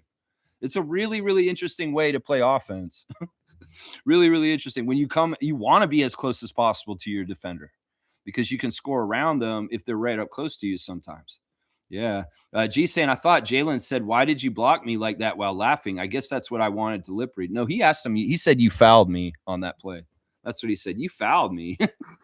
You fouled me. I think is what he said to him. Let's see. Neil saying, I agree. There was too much ref manipulation last night. Many of them were play on calls. No, I don't think there was not ref manipulation. They were refereeing the game. There were a lot of foul calls. Yes.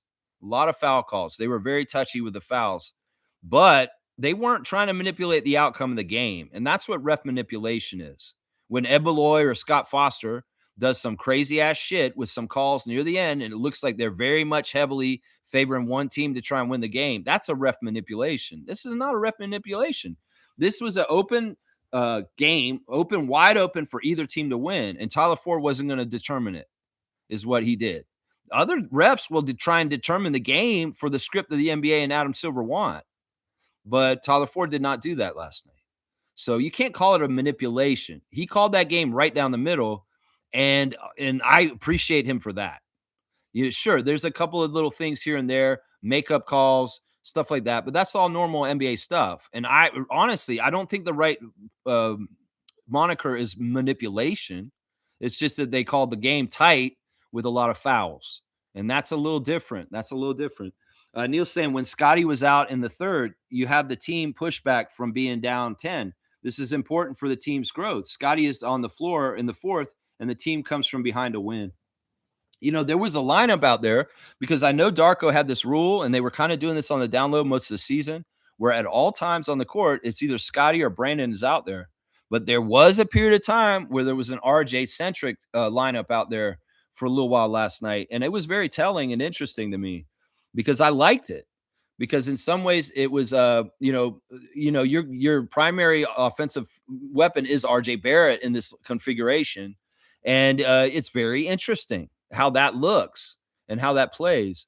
In some ways, as long as IQ's out there with him, I don't mind an RJ and IQ centric lineup with no Barnes or Ingram out there, but it's dangerous.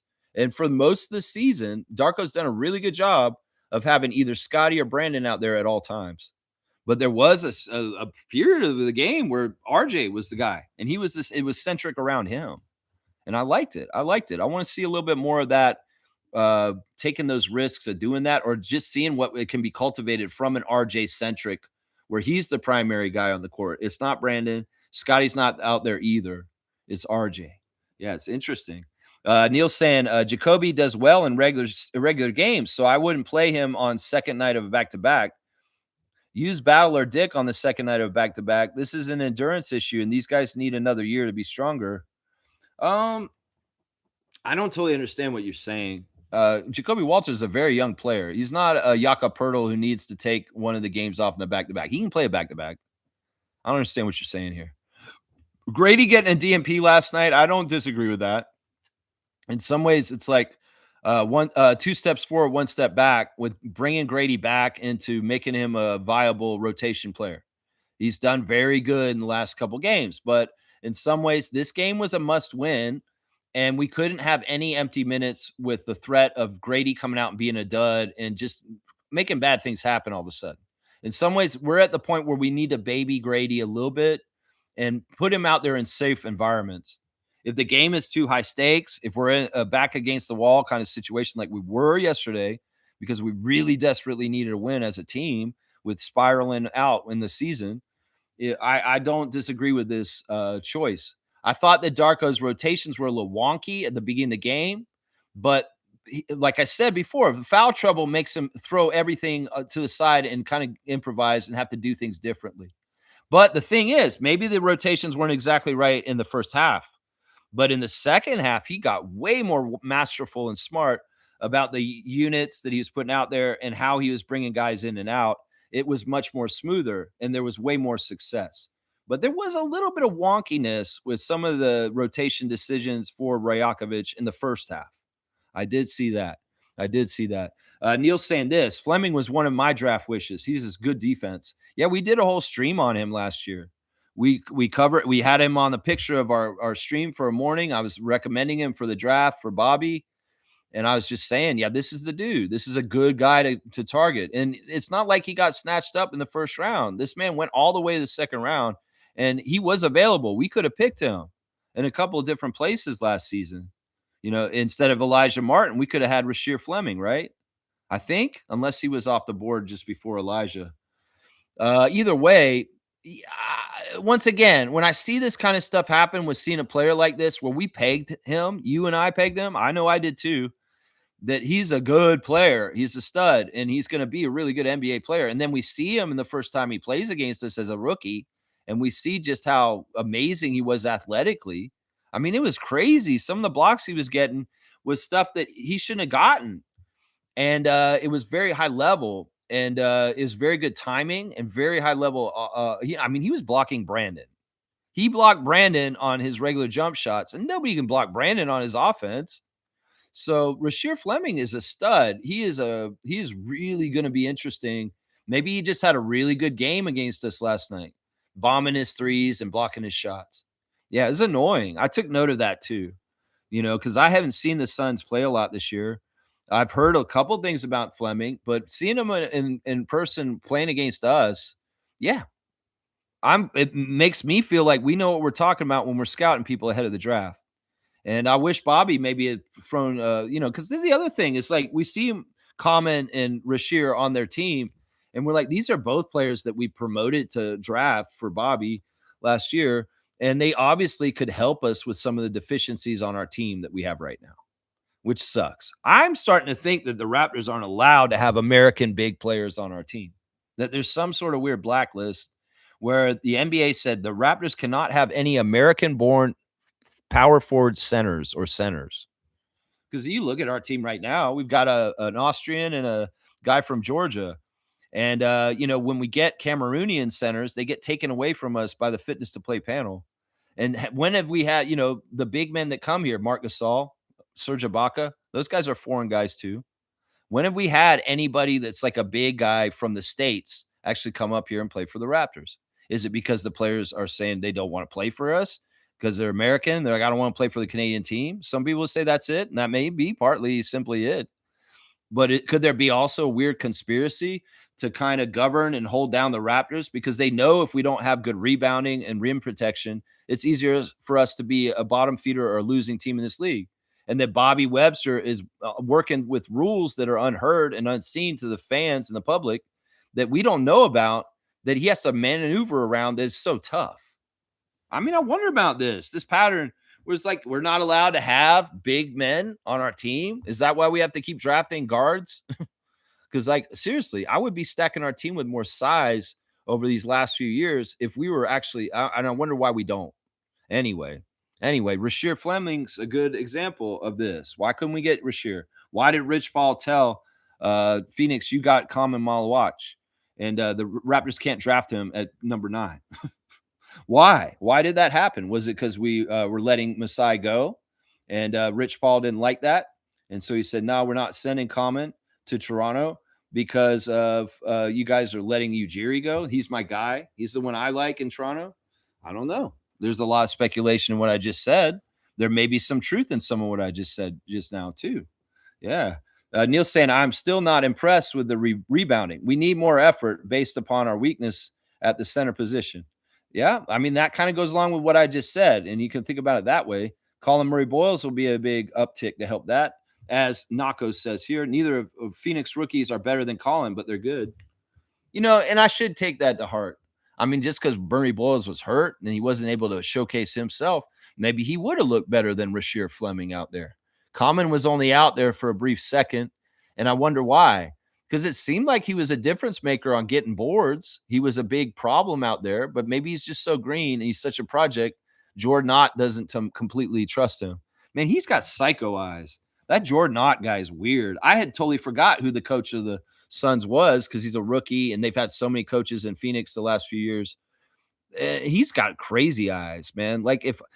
He's kind of the perfect coach for Dylan Brooks because he looks like a psycho. Seriously. Like, you can see that. Some news on Dylan. Apparently, they haven't announced this or put this all over the news like they did of him getting arrested by DUI, but they've cleared his charges. That DUI's gone away. It doesn't have the legal legs to incriminate him or sentence him. So they've dropped the charges against Dylan Brooks from his DUI stop recently. I was watching Fred's new podcast, and we should talk about this real quick. Oh, Freddie, I love you, Fred, so much. I want to watch your show, but if Sarge is going to continue to be your host, I don't want to watch it anymore. That guy's disrespectful. He's a piece of shit. And I don't know where the fuck he came from. If he's some sort of journalist for the Houston Rockets or some sort of personality in Texas, we don't know who he is up here. And him stepping into your show as the new host and cracking on LeBronto immediately is not a good first foot forward. I wrote them a comment and I straight up said, whoa, who's this Joker Sarge hosting your show all of a sudden, Fred? He's an idiot. Way to step in it, like with the Raptors fan contingency of your following by going after Raptors culture and, making light of it and being disrespectful. That's not the right action, Fred. Because listen, you're going to lose money from Sarge if you keep him around and he's pissing everybody off. You don't need him. You guys had it really good with Quez and just you. Quez is smart. Quez is your great foil. The familiarity and the fun and the stuff is so fantastic. But he's also smart because he understands to shut up and let you guys talk. You and Draymond Green, you and Kevin Durant. Maybe you felt like you wanted more organization. You're underselling how good you are just as yourself as a host. You don't need this jackass Sarge on your team because honestly, he's taking up a percentage of your show talking about what he thinks, and none of us care what he thinks. Nobody gives a shit what Sarge thinks. We don't care what he thinks. He can talk about NFL. He can talk about how much he hates Jerry Jones. But we're not watching this podcast to see Sarge. We're watching to see you and your other NBA guests like Kevin Durant and Draymond Green. But yeah, this Sarge jabroni, he needs to respect that Raptors fans watch Fred VanVleet, that Raptors fans love Fred VanVleet, that he built himself in Toronto and that his climb was here. And I wrote comments all over it. And this Sarge guy, he actually jumped in the comments with me and we're going at it right now. This guy who's the new host of Fred's new podcast, he actually lowered himself to actually talk to me. and he said some low grade mama joke about me or something. I don't know. It was stupid and infantile. And it's kind of like, okay, you're going to go ahead and attack me personally. I'm going to attack you for what you're doing as a host. I'm talking about your style. I'm talking about you disrespecting the Raptors franchise and their culture. And you can't do that. If you're going to be involved in this Fred show, you can't do this. You're going to hurt Fred. You're going to hurt his bottom line. You could even possibly give him trouble with his relationship with the country of Canada. So I would just warn Fred and Sarge, if you're watching me or you do watch this, fuck you. Seriously. You can be like every other American down there with the media and how you think about the Raptors, but you're on Fred's show. And Fred is a greatest Raptor of all time. And his 23 is going to be in the Raptors at Scotiabank Arena someday. So respect where he comes from. In some ways, it just shows that you're a dumbass and you didn't do your research. It's like, look, you guys may have Fred on the Rockets right now, but Fred is nothing without the Raptors. And you have to understand, he has a huge following here in Canada. So if you're going to alienate and disrespect a huge following of Fred's, you're bad for business. And everything I said to you in the comments section is actually trying to be helpful. So you can be like, well, I don't care about y'all. I don't care about Canada. Well, you can ask Fred if he cares about Canada. And it's his show, motherfucker. It's not yours. So that's what I say, Fred, drop the dead weight. You said at the beginning, a guest / host. No, don't make it a host. That was a one-time guest. That motherfucker's dead wood. And he will drag you down with him. Seriously.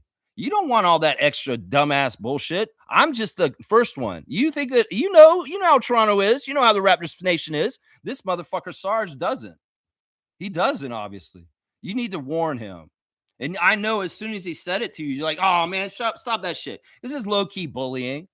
It's just like the bullying Fred has had his whole life. It's like, read the room, Sarge. You're an idiot. Fred's an underdog who's been bullied and a chip on his shoulder to get to where he is. And you're going to come at him with bullying energy on his own podcast? Like, who the fuck are you? That's what I'm saying. So respect the accomplishments of Fred VanVleet on the Toronto Raptors. And by vicariously, respect the Toronto Raptors, maybe. Because look, you can be in this tired ass NBA USA media mindset about how to treat the Raptors, but you're on Fred VanVleet's podcast. And you shouldn't be doing that on that show. We don't tolerate disrespect. You could consider me, Jamal Shed, on the ground, stepping up and saying, no, you aren't going to punk us like this, Sarge. This energy is strong right now in Raptors Nation because of what's going on currently. And yeah, I'm going to bow up to you and say something to you when I hear you disrespect my team on the great Fred VanVleet's own podcast. No, this ain't going to fly. And if you're going to be defiant in the next episode, you're going to come out, you want to make a big deal out of this? We're going to have a feud, Raptors Freak versus Sarge, the Houston host of Fred VanVleet's podcast. I don't think you're the host. I think you were trying out. And in some ways, you're desperate. You see my negative comments in there, and you're like, oh, no. I said, Fred, fire him right away. Fire him. Fire his ass off your show. You guys can go watch the show, and you can see what I'm talking about. Fire his ass. He's dead weight. We don't need to hear him for 60% of the show. We want to hear Fred's voice. I'd rather hear way more from Quez. And you know what? Let's get real guests that are actually the NBA players. And my suggestions of Norman Powell, DeMar DeRozan, Kyle Lowry, this man's comment come back and say, there's more teams than just the Raptors. Motherfucker, this dude had the most informative, important things that has happened to him in his NBA career in a Toronto Raptors jersey. And all these people are like this with him. And that would be interesting and very interesting. And do these people play for the Raptors currently right now? No, they don't. So Norman Powell would bring in Miami Heat Nation. Kyle Lowry bring in Philadelphia. And DeMar DeRozan would bring in Chicago, San Antonio, and Sacramento. So listen, you're bad for business, Sarge. As they said, you're not an unk, you're a pawpaw. And you may be too far out of touch to be in this game on the podcast with Fred. You may be personable and you may have kicking it with him in private life and you guys get along real well and you have a synergy, but this synergy ain't translating onto the show because you're going to cause wrinkles and problems. If the first thing you say to Fred about his Toronto days is LeBronto, then you don't have the synopsis right, my guy. This man is a two-time two-time Raptors champion. And I wrote that comment and some dumbass came in and said, the Raptors have never won 2 championships. You're an idiot. Huh, go ask Fred and find out how he's a two-time Raptors champion. Go ask him. Casual. You are not informed, obviously. And it sounds like you're a burner account for this Sarge guy now. This guy came straight at me and I called him out for it. You're a loser, bro. You're arguing with me in the comments as a fan. And I'm trying to warn Fred, and I'm saying, fire his sorry ass. And he's all upset. He's scared. He must be actually worried because he jumped in the comment section and started verbally jousting with me. He can't fight me in that. Dude, you're no match for me. You coming at me with low grade mama jokes. And I know more about Fred VanVleet, the guy you're hosting the podcast, than you do. How the fuck are you going to battle me then? You don't know that he's a two-time Raptors champion because he won the G League championship with the Raptors too? Man, you better do your research. Do you even know that Fred VanVleet holds the franchise record for the most points and assists in a game for the Raptors franchise? You better do your fucking research. You better understand that even though he's been in Houston for a couple years now and he's helped turn that team into a playoff team from a bottom-of-the-barrel piece of shit team with a bunch of young knuckleheads that didn't know what they're doing, that almost all of his accomplishments and who he became and made himself happen in Toronto. So, Sarge, get with the program. You're on Fred VanVleet's program, and you will respect his path, his legacy, and the place he came from, which is Toronto, Canada, in his path. If you don't get this, then you're the wrong man for the job. You need to respect that aspect of his career because it's a huge part of his career. So fuck you, Sarge. You don't know what you're talking about. The one thing I agree with you said was how you think that the Spurs are better than the Rockets and all this stuff. Yeah, that's true. That's true. But half this shit, we don't need to hear about your opinions. I'd much rather just hear Fred. And if he's kicking it with Quez is fantastic to listen to because he knows when to shut up and you don't. So, I mean, whatever. You want to come at me? You guys talk about this in your next episode. See, please, seriously. And Fred will tell you. He probably warned you. Said, don't talk shit about Toronto and Canada, bro. You got to understand. These people are going to come at you. And you're going to cause all kinds of headaches for me. I know that's exactly what Fred said to you. And maybe you're partly scared because you know your job could get fired because you just started it and you're getting tried out. And you're getting feedback already. Well, you can get bad feedback from Canada if you're going to disrespect the Toronto Raptors aspect of Fred VanVleet. You stepped in it yourself. And you want to come at me? Oh, you don't want to fuck with me because I'm not somebody you can fuck with because you can't do anything to me because I don't take any insult to heart. I don't give a shit what you said about my mama. If you said something about my mama and you met her, you'd be embarrassed. Seriously. You'd be embarrassed if you did. And once again, you think I'm a youngster? No, man, I'm probably close to your age. And you'd be like, oh, shit, what is that? Yeah, I'm your worst nightmare. You don't want to fuck with me. You don't want to fuck with Toronto Raptors because I'll bring you down. And don't think that I don't have the power to because I have a lot of voice in the Raptors nation. And you better fucking respect the Raptors name on Fred VanVleet's podcast. He didn't bleed on the court against Golden State. To have jabronis like you sitting in a room with a microphone fucking disrespecting his body of work with the team he was on. So, yeah, that's it right there. That's all I have to say to Sarge. You want to fucking talk shit about the Raptors? You don't do it on Fred VanVleet's podcast. Go do it on Jabari Smith's podcast or somebody else's podcast, but not on Fred VanVleet's podcast. Because low-key, you fucking trolling the Raptors is trolling Fred himself. And does he need that energy around him on the show? If you're a one and done, I'll be so happy. If my feedback and other people's feedback, which I'm sure you're getting, is coming at you, you deserve it because you miscalculated and you stepped in it on the first day. Yeah, that's your own damn fault. You need to do your research, motherfucker. What does this say right here? World champions 2019, Toronto Raptors. Fred VanVleet was on that team. And you're going to disrespect that team. If you think Fred's whole career was LeBronto, which is basically what he said, you're fucking missing the point. You're not qualified for your job, and you need to be shown the door. And you guys ask, oh, do you have that power, Lex? Do you have that power, Raptor Street? No, I don't, singularly, but I have the power of my voice and my influence, and you may be shocked at just how fucking bad I can make your life miserable, Sarge. So fucking check yourself. You don't have to love the Raptors. You don't have to talk about us even. Just shut up. Don't say anything about him if you have nothing nice to say. Didn't your mama teach that? Seriously. So you could be neutral on this. And that's my words of advice. If you're going to be hanging around, if I hear you talk shit about the Raptors again, I'm going to come back with me plus 10 more of us. We're going to come back more and more. And we will get your ass thrown out because we do have that power. You may not think we do, but I know Fred's all about this. He wants to make the money he can make.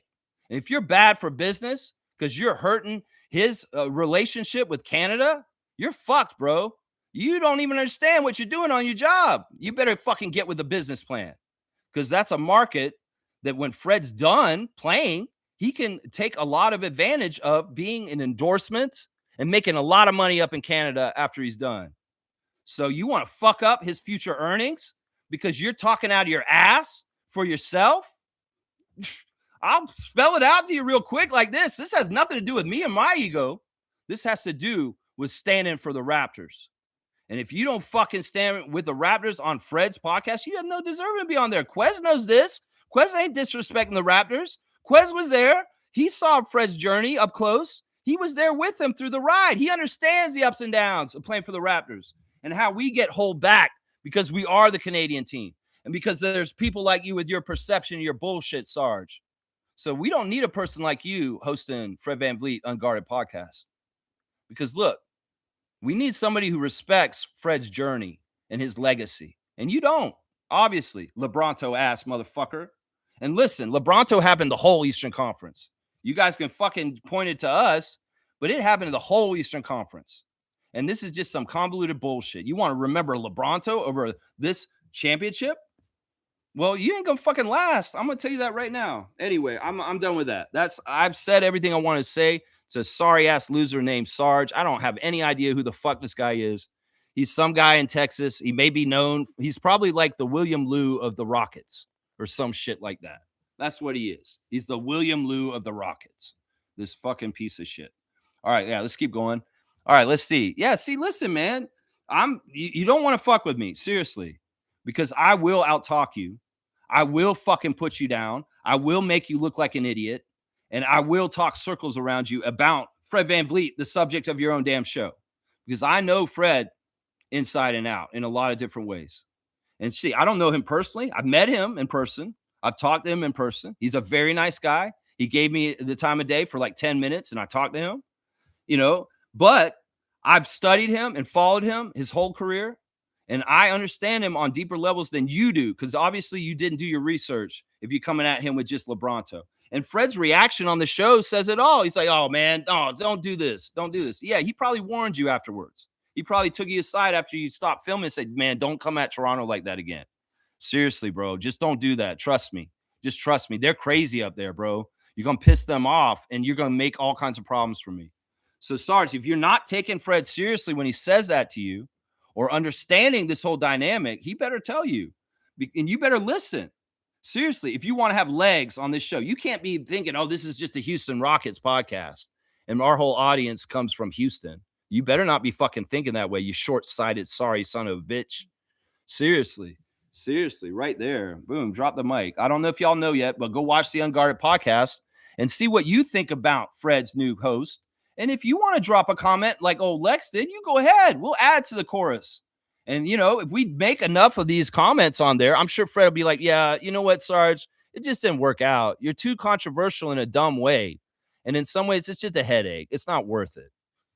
That's how easy it is right there. Fiercey, Isaac, everybody. Monique, go on in there and give your opinion on what you see, what I saw. And, yeah, you can tell them, too. We have power. This world should have power in the people. And yeah, you don't think we can do something? Jimmy Kimmel, motherfucker. We can do something, Sarge. Yeah, we can do something. Jimmy Kimmel. That's what I say to that. That's right. All right, let's keep going. Trevor's saying FIBA Women's World Cup qualifying tournament, Argentina versus Canada, 10:20 today on TSN. It's basketball. Awesome. Yeah, there's been a lot of Team Canada play at lower levels that I don't have time to pay attention to. I know that the men did well, and yeah, the women are still playing. That's awesome. I love that. Support Team Canada basketball. That's for sure. Shaq Lindsay saying this is the fight we need, not on the physical one with punches, but the one on the court. Get back with win. Win is the get back. It's the get back. It's the ultimate get back, and it's the one that matters. Is get that W. And that's it. That's the best way to get back. You don't have to say a single thing on the court, Joe Dumars. If you win the game, you won. And that's all you got to do. That's right. Neil's saying this. Solution for Jamal Shed is to play sharp. He didn't get crossed up. He was already off balance before Murray took off. So Murray took advantage of Shed's sailing and tried to look tough, but it's also an ass move. It's just poor sportsmanship. It's just disrespecting a man. It's like a man disrespecting a man. You don't want somebody to do that to you, Murray, right? You're just a knucklehead, man. You're a knucklehead for it. And in some ways, Herb Jones was right for pushing you to the side as teammate. This is indicative of why you're such a loser in the NBA. Seriously, this may be your one of your highlight reel moments now, making that shot and glowering over Jamal Shed. This is so sad and pathetic. This is probably one of your top 10 highlights in your whole career. Is some shit like that. Yeah, he totally lost his balance and fell. Some people are going to try and say it's something like breaking ankles or all this kind of stuff. Yeah, it's fair. You could say that, but who cares? In some ways, that's a dumb play, and in some ways, you know what I was thinking yesterday, actually after the game, was like, you know what, that thing that happened to Shed may actually turn out to be a very positive catalyst. It may very well be the turning point for the Raptors to get their shit together like they did last night and get this season back in order in the right way. So in some ways, we might be thanking DeJounte Murray by the end of the season that he actually got us going the right direction with his bullshit. I mean, that's very possible, right? That's the catalyst. That's the event that happened that made the Raptors right the ship and get back to winning in the right way. Thank you, is what I would say after that, if you look at it that way, right? Shaq Lindsay saying, I love seeing BI playing off the ball. Those quick three generated throw ball movements was great. Yeah. Yeah. The way that they were getting Ingram the ball last night was a much healthier, smarter, sustainable way. And it was just enough mixing it up so that it wasn't predictable anymore. That's the thing. We got stale. We got lazy. We are trying to get Brandon the ball the same way over and over again. And everybody knew. And it really is the doubling up of him in the post and denying him the ball, making it as hard as possible to connect that pass to him inside where he bobbles it or he just gets a little jostled and it's a turnover. So it's much more creative ways coming up around the horn and getting around a screen, or just give him the ball when he's bringing up the court and he can come and engage the offense with the ball directly in his hand coming across half court. So yeah, really, really smart solutions and a good switch up from the predictability that was starting to show in recent weeks. Yeah, yeah, really good stuff, Shaq Lindsay. Really, really good stuff. Scotty's block on Green. Wow. I know if you guys were like me, you were jumping and hooting and hollering and yelling and going crazy because that was something else. That was a really amazing play. Really, really amazing play. Shaq saying this. Hang on. I think okay, wait, I got to make sure I get in the right spot. I love Scotty's composure. He didn't celebrate or show up his opponent after a dunk. That's what I'm saying, man. You know, the posing's fun. When you posed on Giannis earlier this season, it was cool, Scott. And I loved you and Anthony Edwards' fight when we played Minnesota. But that stuff is not the best way to get back. It's what I just said. Win the game. Make a big, huge winning play. And you can flex, you can yell, you can be excited, you can be jubilant after we get that W. We got to secure the W first because at the beginning of the season, you were celebrating too early and it came off flaky. You do a crazy thing and then we go and lose a game. And I'm like, it's hollow. It doesn't look right. You got to make sure you win the game. So in some ways, it's like, don't celebrate until you've done the deal. And I think this guy's kind of taken that to heart more recently. And it shows. It's showing more maturity, more composure, and more professionalism when it's like that. Don't be a knucklehead like DeJounte Murray. You may give the other team the want to go beat your ass for it. You know, that's part of it right there. That's part of it. You don't want to feed them energy that makes them more motivated, right? Right? That's what that is right there. All business, right? Neil saying Darko did have to let BI know to get up court. That's why coaching matters. Coaches have to push players out of their bad habits.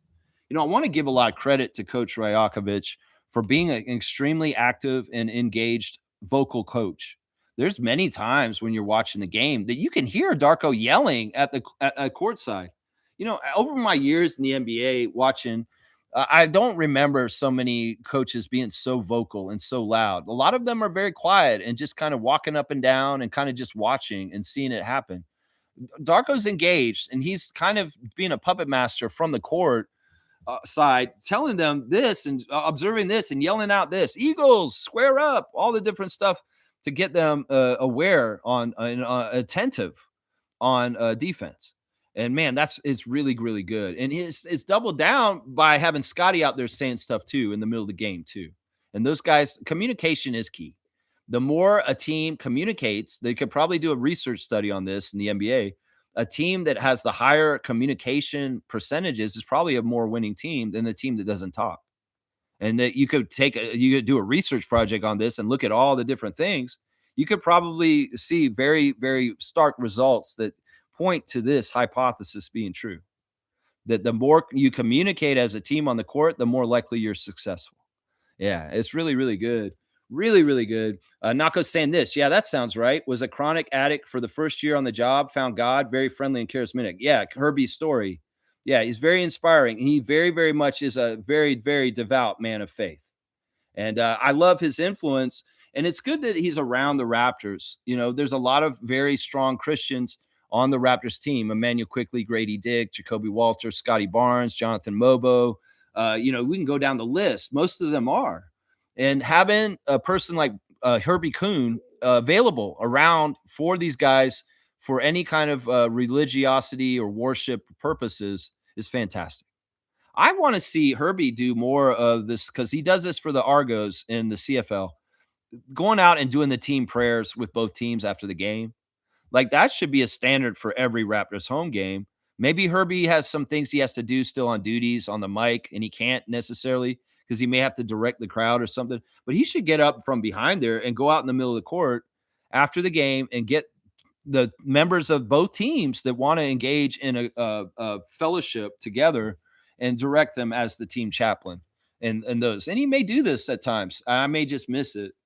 But yeah, he should be doing that. I think they should be doing that because that's always a nice way for good sportsmanship and for team bonding between teams and stuff. Because look, one of the reasons why they have the All-Star break is so the leaders of all the NBA teams can come together and kind of bond.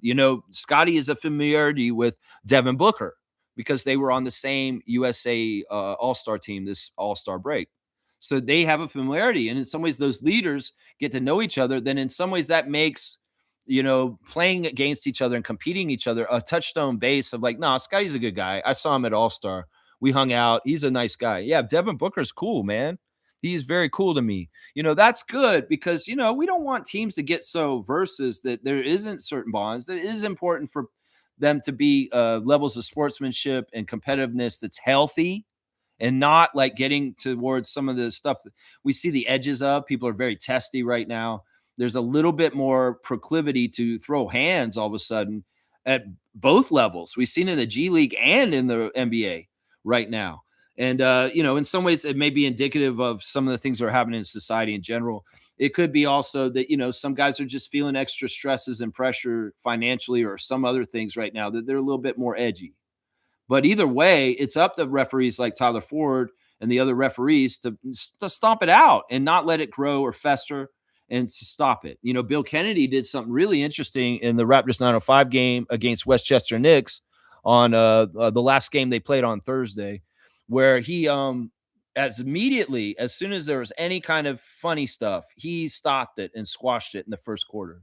If there was any kind of bowing up or talking trash, he stopped it. And that is up to the refs. They do need to stop that because there have been a lot of incidents in the last month around basketball where people are losing their shit and there's tempers flaring. And the referees need to be vigilant to try and stop that. Some of it is a balance between the new FIBA rules of the NBA and a lot more physicality being allowed leading to this. But also at the same time, it's like keep it within reason, the physicality. It can't be dirty, and we don't want people fighting all the time and making the league look bad. So it's a really fine balance right there. It's a really, really fine balance. Yeah, G saying this, order through the drive through and get the W. That's right. That's right. We made an order. It's like the waiter came to the table. What would you guys like tonight? We'd like Brandon Ingram to play very motivated and at a high level. Okay. What would you like, sir? I'd like Scotty Barnes to come out and show that he's really gives a shit and he really wants his team to win. Okay, we'll put that down. How about you over there? I want to see Darko show creativity and adaptability and changes on the fly in the game and do something different than he's ever done. All right, we'll write that down. We'll get it back to you real quick. I'll take it back to the chef. All right, in some ways that's what it felt like because we were ordering up what we wanted to see from the Raptors, and they served it to a T. They served it to a T last night. They did everything we needed them to do to feel better about them, and that's fantastic. As Darko said when he sat down for the post-game press conference, God is good, God is great. Oh my gosh. Yes, that's such an underrated statement right there. Such an underrated statement. Yeah, Smooth saying, I really hope they bring the same effort against Detroit. They're going to need to. They have to do this all the time. In some ways, we can say they told on themselves. You can do this now. You better start doing this more. Now, the difference may be the fourth quarter execution may be more difficult against the Pistons and other teams that have really good defenses. That's the thing. In some ways, the Suns have some flaws, and we were able to really exploit them to take it home. It's going to be a different puzzle every game. Every game's going to be a different puzzle. And yeah, in some ways, we're going to have to go above and beyond what we did against the Suns to beat the Pistons tomorrow. For sure. For sure. Yeah. Yeah. Let's see. They need more energy against Detroit. Yep. It's kind of just what I was saying. Suns are not tight on the body, which makes it breathable for our players. Yeah. Yeah. That's kind of exactly what I was just saying. Superfan Monique Lawrence is in the house. Good morning, Superfan. We love you so much. I know that Monique was texting me after the game immediately, just saying, "Oh, she's so happy." I was with you with on that. It's just so nice to see them respond in a good way like this. Good morning, Raptor Free crew. Whoa, much needed win. Thank you times 1,000, Scotty, Brandon, and everyone. Yeah, for sure, super fan. I hope that you're doing so well. You're feeling great, and blessings to you and the Lawrence family. Blessings, so much blessings. Neil saying Pelicans played right up on them, and Raptors wasn't expecting that. We lost, but it was still a good because it tells the team to raise their energy and share the ball. Yeah, I mean, that's what I'm saying. You get success, it begets success. You learn a little bit more of the treasure map to get to the win, like Fred VanVleet knows. And that's what the Rockets are lacking. In some ways, the Rockets' fourth quarter problems are the absence of Fred VanVleet. He's the answer to all this because he knows what he's doing. He's the floor general. He's the one who's been there, done that, and he understands tempo and flow and how to get the Rockets to go in the right way to the W, yo. So it's like that. In some ways, the Raptors have to find that kind of energy to close out the game and be smart about it. And because we're a younger team skewing age-wise, that's a learning process for our group. And well, the older players like RJ and Scotty and Brandon, well, they're going to need to show that they know something from their years of experience in the NBA on how to do that. That's right. Yeah. Neil saying, look at how Grayson fouled Shed last night. And on the next play, Scotty shouldered Grayson in the paint. It's a get back while having the ball. High IQ moment. Yeah. I commend once again the referee crew for not calling all this other stuff in certain ways. Now, here's my Raptors Redditor of the day. Let me go do this real quick because you just keyed this off. There's a clip on Raptors Reddit. And this is posted by Toronto Rapture once again.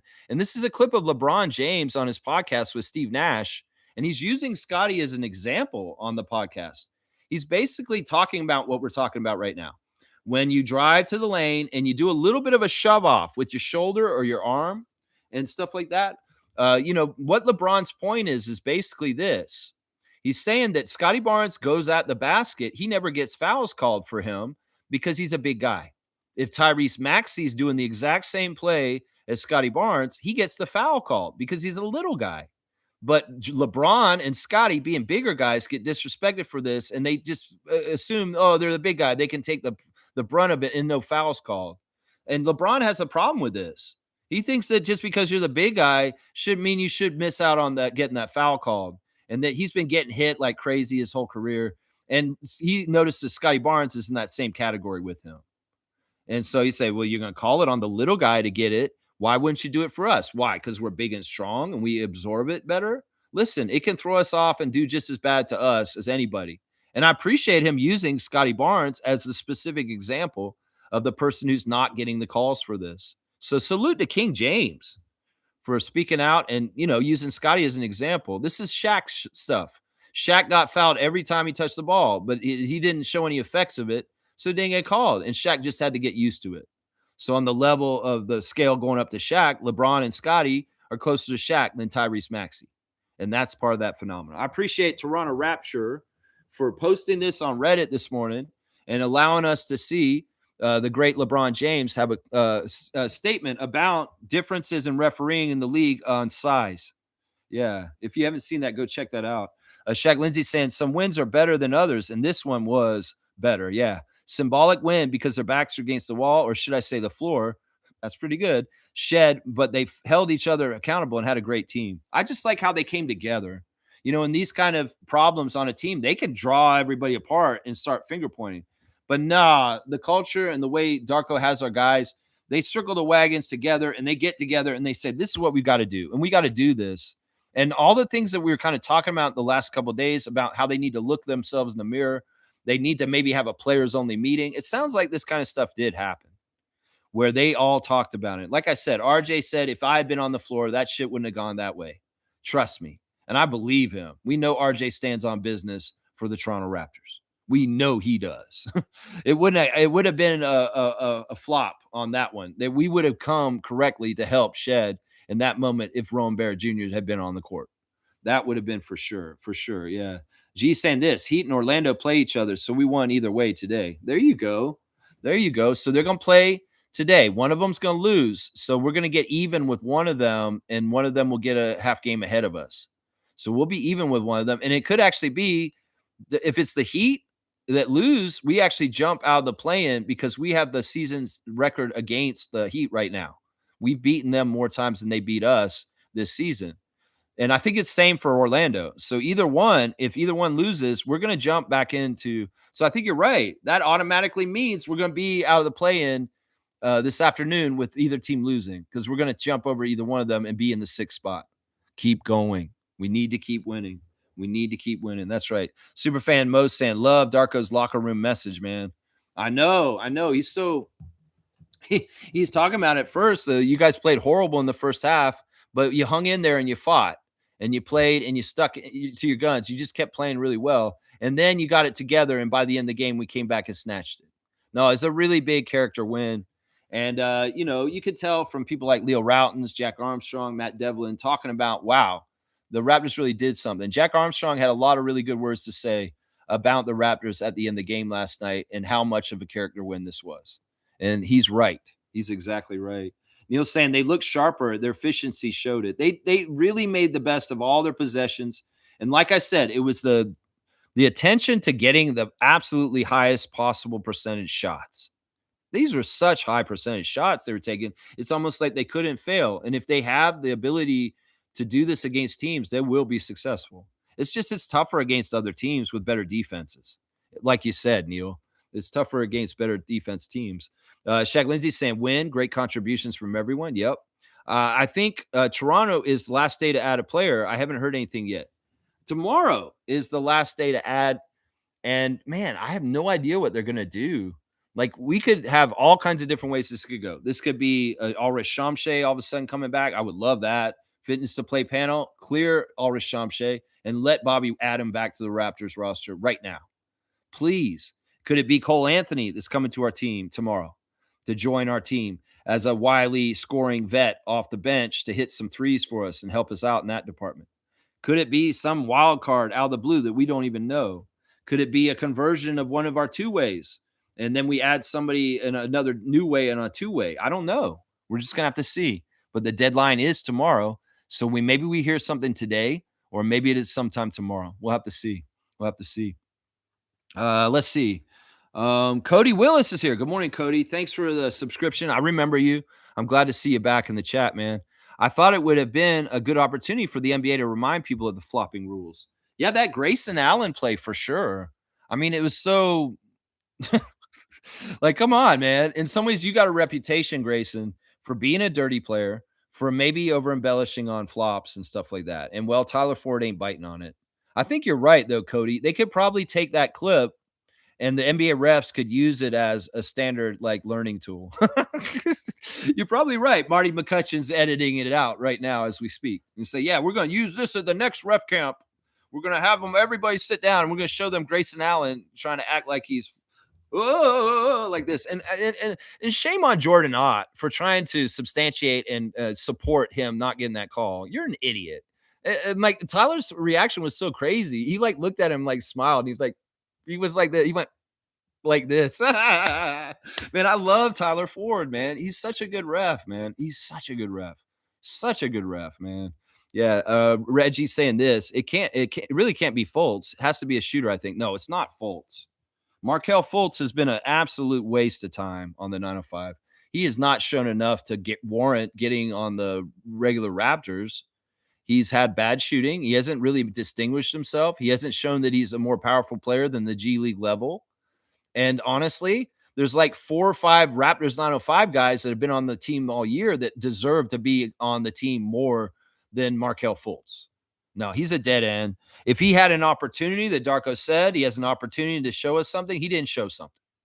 He didn't show something. This man's on his way out. He's not going to be an NBA player much longer. He might not be a G League player much longer. Watch. G saying this: could the last spot go to Martin or Lawson?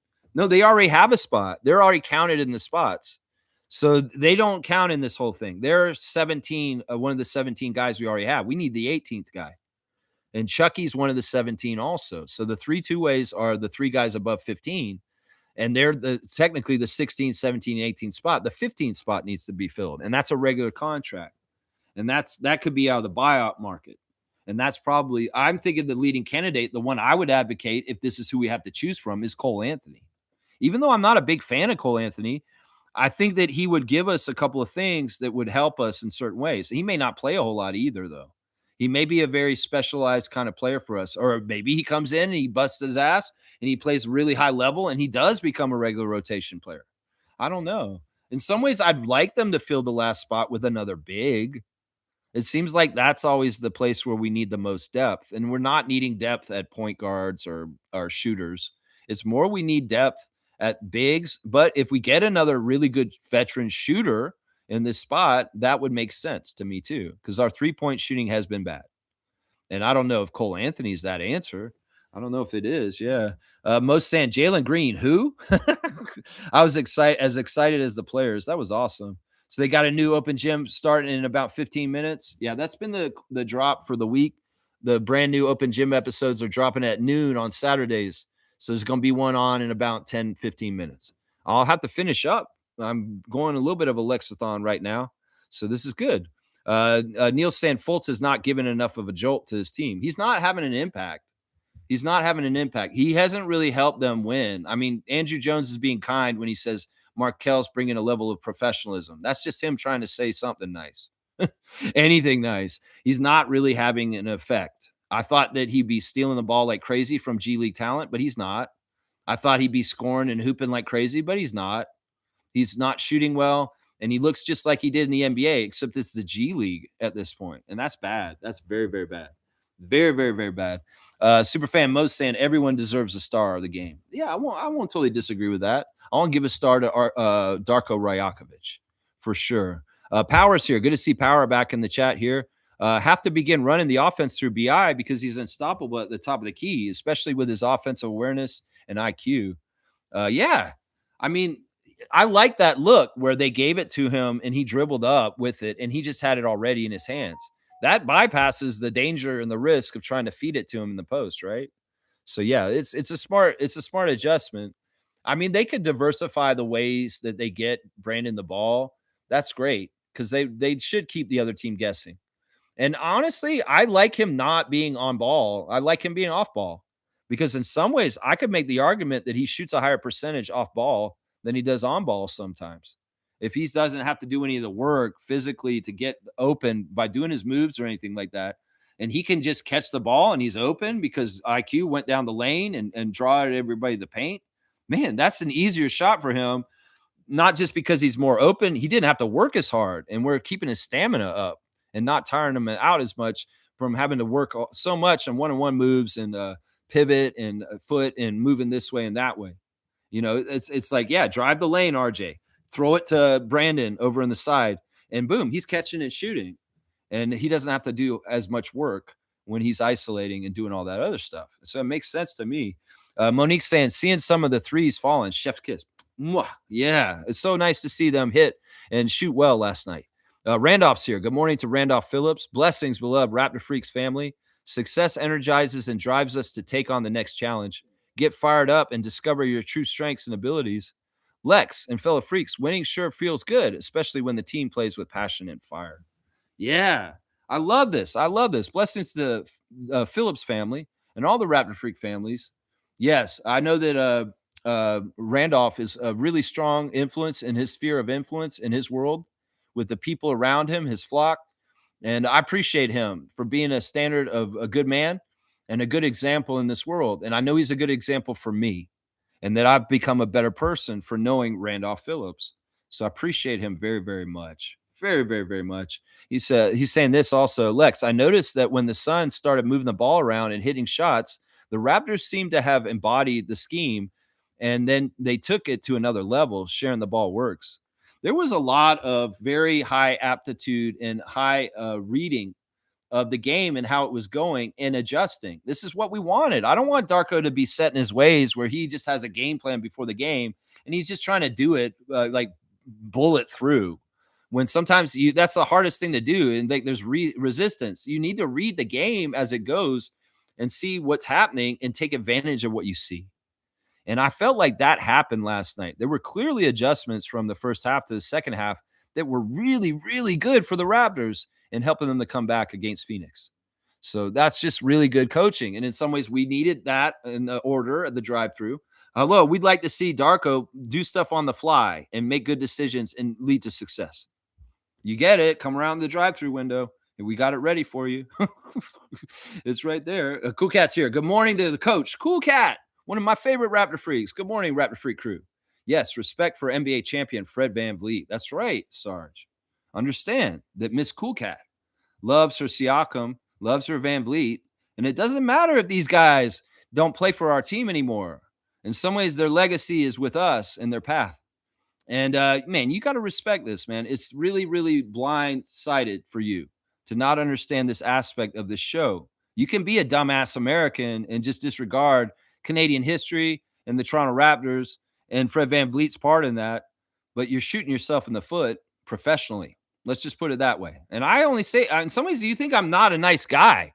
You think that I may be a jerk, but I'm actually trying to help you, Sarge, and calling you to become correct next time and not do this bullshit. Seriously, it's tired. It's old. And once again, Raptors fans and Raptors culture and Raptors nation should be respected because we've gone against the status quo of the NBA, against what Adam Silver and a lot of people probably wanted, and we won a championship. And that's so hard to do. And the fact that we went against the machine and did something that nobody wanted us to do, it's a huger accomplishment for that. So understand that. You could ask Fred himself personally, Sarge, how he feels about the route that the Raptors had to go through to get the championship and how much maybe it was tougher than the Celtics or the Lakers getting to their championships. Yeah. This is the thing, Sarge. This is a world of privilege. As a white male, I have privilege, and I know that. And I understand the concept of privilege. But privilege can apply to NBA teams too. And the Boston Celtics have privilege. The New York Knicks have privilege. But the Raptors don't have privilege in this world. And if you can understand the whole idea of what privilege is in this society, then maybe you'd understand this a little better and respect the accomplishment of Fred VanVleet and his team from 2019 just a little bit more. Because seriously, man, you can't be Fred Rockets world. You got to understand there's Fred Raptors world too. And if you don't get that, you're not the right man for the job. And honestly, I would hope that maybe you're scrambling if you want to keep your job to go and do more research on Fred's history in Toronto and understand all the factoids and all the stories and all the history of what he did and accomplished on our team. So you're better informed to be the podcast host of his show. Because if you have a big blind spot in your life that you don't understand Fred VanVleet and the Raptors, well, you shouldn't be hosting his podcast. That's my whole point right now and has been since yesterday when I wrote that message and you responded to me. So obviously you responded to me makes me know that you are scared of what I'm saying and that you don't have that job locked down yet and that you do need to consider what I'm saying because you could be one and done. You could be one and done. Smooth saying, I'm going to watch this Fred VanVleet podcast and have a seat with this Sarge guy. He's got very much beyond kind of vibes, beyond from Basketball Rewind. He's got those vibes, Reggie. No, I mean, I'm sure he's a nice guy. I'm sure he's a cool dude in some ways. He's a friend of Fred's. But he stepped in the wrong direction with Raptors Nation, and he shouldn't have done that. You're an idiot. You don't think that Toronto fans still follow Fred? You don't think that we're going to be a part of what Fred's doing for the rest of his life? We are, whether you like it or not. So if you want to respect Fred's fans, you want to respect Fred's following, you better start respecting Toronto Raptors. That's all I got to say, Sarge. And I hope you do watch it, Reggie. And if you feel like it, like I did, write a comment and come in there and say something like I did. Yeah. Yeah, Kaz is saying, Lex, those covered bridge chips are really good. I tried them last week on your recommendation. See, this is working. Kaz went and bought covered bridge chips because I showed them on my show, and he tried them and he liked them. They are very high quality. They're very tasty, and they are my chip of choice now. Goodbye, Ruffles, Doritos, and Frito-Lay. Nah, no more Canadian, no more American big corporate food conglomerates for me. We're going to the small guys, the small potatoes of Ontario's own covered bridge.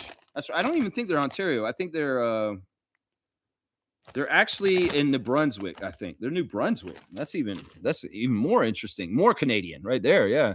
Randolph's saying, Lex, I must credit you for saying that Scotty must stop this looking back thing he does. Last night he had an open path to the basket, but when he looked back, he lost the ball. Almost cost us the game. There's been a couple of incidents where I knew this was going to burn him at some point. It's just a bad habit to have. It's an unnecessary habit. It's a showboat habit that is absolutely not necessary and will come and get you. And there have been a couple incidents this year, recently, where that has burned him. His whole stupid, I'm going to look back at you before I dunk it. Yeah. He may have learned that lesson from the last couple things, but I warned him from his rookie year not to do this shit.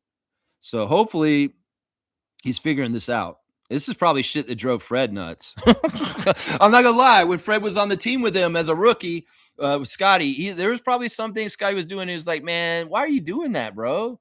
That's so unnecessary. You don't need to do that." It's probably like that. Yeah, yeah. Trevor's saying, if y'all watching March Madness, there are 5 Canadians playing Long Island University, and they're balling. Oh, that's cool, man. That's cool. I saw your post yesterday. I'm sure there's a lot of Canadians in the March Madness tournament. But it's kind of cool to have a team that's almost all Canadians, is what you're saying? Yeah. I mean, every year I see the stat on how many Canadians are participating in the March Madness tournament, and the number goes up. It's just like the number of Canadians in the NBA goes up. It's just how it is right now. Canada is a basketball power on the rise. And that's part of the reason why I'll tell Sarge, once again, respect the country of Canada, my guy. We had Shaq come up here yesterday. He went to Edmonton, Alberta, and he's a spokesperson for the Brick, which is weird. He's got a partnership with the Brick, and he's going to start making Shack furniture, and they're going to put it out through the Brick here in Canada. But it is American furniture still, and I wouldn't recommend buying it just because it is probably the money trail goes back to America, and we're trying to keep it in Canada these days, right? But Shaq was interesting in that interview. In some ways, I feel like he might be working for the State Department. He is a background in law enforcement, and he's such an interesting guy. Like, the interview was very not normal for him. Normally, he's like the personality Shaq, like on NBA TV. No, he was more the real Shaq and very unguarded and very just kind of like, listen, 10 years ago, I realized I was full of shit for thinking I'm a celebrity and a big deal and all this kind of stuff. I'm just a regular guy. I don't want to be acting like I'm better than anybody because I'm a celebrity. I feel like I started treating people poorly because I was treating people, looking down on them as a celebrity in this class of celebrities. And I'm like, I have all this money, but I'm really a regular guy and I don't want to be like those guys anymore. So he apparently is saying that 10 years ago, Shaq had epiphany and said, I don't want to be a snobby celebrity that looks down on everyday people. I'm back with the regular people and I'm a man of the people. I like that. That was pretty interesting. He talked a lot about how much he loves Canada and how much he really wants to do business with Canada through the Brick. So yeah, I mean, in some ways, there is certain self-serving reasons for Shaq to be in Edmonton, on Alberta, with a stage with the Brick logo behind him. But it's interesting. It's very interesting to see. That's the thing. Shaq's a smart businessman. Kyle Lowry's a smart businessman. They want to make money in Canada, and your brand can be different in Canada. Ask Kawhi Leonard, depending on your choices. And that's why I warned Fred with Sarge is, bro, you want to think about future earnings for yourself up here. You don't want to go the way of Vince Carter and get hated on the down low in the country of Canada. Seriously. Chris Bosh. Chris Bosh walked away from millions of dollars he could make in the country of Canada because he disregards his history in the Toronto Raptors uniform. And it's stupid. It's so short-sighted. He loses money because of this. It's Chris Bosh's fault. And Fred, you don't want to make that mistake yourself and be dumbass like Chris Bosh because you can't get endorsements in Canada because people are like, yeah, fuck that guy. No, Sarge will get you that path to fuck that guy if you're not careful. I don't think any of us will hate you because of Sarge, but it could hurt you if your podcast is anti-Toronto just because your dumbass host is an idiot. It can hurt you for sure. Yeah, let's see. Fiercely saying, yeah, they'll definitely need to match Detroit's physicality. Yeah, I'm with that. I'm with that. Kaz is saying, I also noticed Neal Brothers have cheesies and chips as well. I thought it was just salsa. The reason why I don't put the Neal Brothers on blast for those cheesy and chips is because technically they're manufactured in the States. Their sauces, like their tomato sauce and their salsa, and those kind of items are made in Canada, but they import their chips and stuff. They're actually made in the US, but sold by a Canadian company. Just so you know, that's probably the reason why I don't put that aspect of the Neal Brothers on blast. I say still buy them if you like them because you are still paying for it to a Canadian company, but the source of where it comes from is actually the States. Just so you know, on that item particularly. Rasheer Fleming was picked 31st pick, first pick of the second round. Elijah was picked 39. Thanks for the fact check. So it just wasn't possible to get Rasheer Fleming at the position where the Raptors were at because he was off the board already. Well, he went really late. Yeah, and it would be a reach to take him that early at number 8. Yeah, and we didn't take Common either. So HC's here, the one defeated. Good to see HC in the house. Longtime Raptor freak. Rise and shine, tuned in late. That game was so refreshing. Wish I was at that game. Yeah, that's a memory game for sure. That's a memory game, and thank God Adrienne and her niece got that memory. Thank God, man. It's so awesome. Superfan Mo saying W stream, W vibes. Go Raptors for life. Keep at it always, Lex. Raptor Free Crew strong forever. Just helping me limit the comments. Yeah, I appreciate you, Mo. And if you go check out the new Fred podcast, you tell me what you think of the new host, Sarge. And maybe you go in there in the comments section and let him know too. Seriously. Trevor's saying Canada's fourth quarter is 65-29 Argentina, and the open gym has started. All right, I'm really close to, yeah, I'm at 2:36. That's too long. All right, we're gonna finish up real quick. I'm gonna just finish my tabs real quick, see if I missed anything. Let's see if there's any breaking news about the Raptors. No, no, no, no, no, no, no. Doug Smith's talking about the Canada game versus Argentina. Yeah, I don't see anything there. All right, we'll do the birthdays. Happy birthday to Anthony Bennett, former first round pick of the NBA from Toronto, a former Raptor. You guys remember Anthony Bennett? He may be one of the most well-known first pick busts ever, like Markelle Fultz. He played for Toronto for 1 year for 19 games, and he averaged 1.5 points. Yeah, he only got 4 years in the league, and then he was bounced. But happy birthday to Canadian Anthony Bennett and former Raptor. Also, happy birthday to Pat. That's right. It is Patrick Patterson's birthday, the former Rocket, King, and Thunder, and Clipper, and Raptor. Patrick Patterson got married to a Canadian woman, and he enjoyed his time on the Raptors. Of course, we know Patrick Patterson very well as a very important starter for our team in the mid-2010s, and he played for our team in the playoffs quite a bit too, man. He was in our playoffs team for 4 years straight, playing in the playoffs for us. So, yeah, we love Patrick Patterson, former Raptor Patrick Patterson. We want to say happy birthday to you, my guy, on this day right now. He is 37 today, guys, just so y'all know. He's still very young, very, very young. All right, set your Raptor Freak Yahoo fantasy teams, y'all. Get it set. Looks like I'm going to get Fiercey. Ooh, she does still have a chance. It's going to be tough. There's 2 more days to go. So, yeah, we'll see what happens there. All right, thanks again for watching me, guys. Check out Fred's new Unguarded podcast. Let him have a note. And good job, Raptors, taking care of business against the Suns last night. My stars of the game in this order were Brandon Ingram, RJ Barrett, Scotty Barnes, Jacoby Walter, Sandro Mamukelashvili, Emmanuel Quickly, and Jamal Shed. And I appreciate all these guys. That's why 7 stars, because we had that many stars, like Monique said. Oh, yeah, classic card. Kaz's quality control here. Of course, we got to do the classic card. All right, let's see. He's probably waiting for it. This is a little bit tough. I'm going to skip this one because I want a fast one because I want to get out of here. All right, we'll do this one. This one's a little bit twisty-turny, but you should be able to see who it is. All right, here you go. Who is this classic card? This is pretty easy. There's a clue on it that makes it very easy. So full name answer, you get the classic card of the day and the Raptor Freak trivia points for the day. That's easy. Yeah, Kaz has got it. Horace Grant. Just ahead of Slug DZ, the king of classic card. You said Michael Jordan? No, those are the goggles, and that's number 54. Horace Grant, twin brother of Harvey. And, yeah, from Augusta, Georgia. There you go. Yeah, Clemson. Yeah, Horace, important in the first three-peat. And then he went to Orlando Magic after the first three-peat, and then he was gone.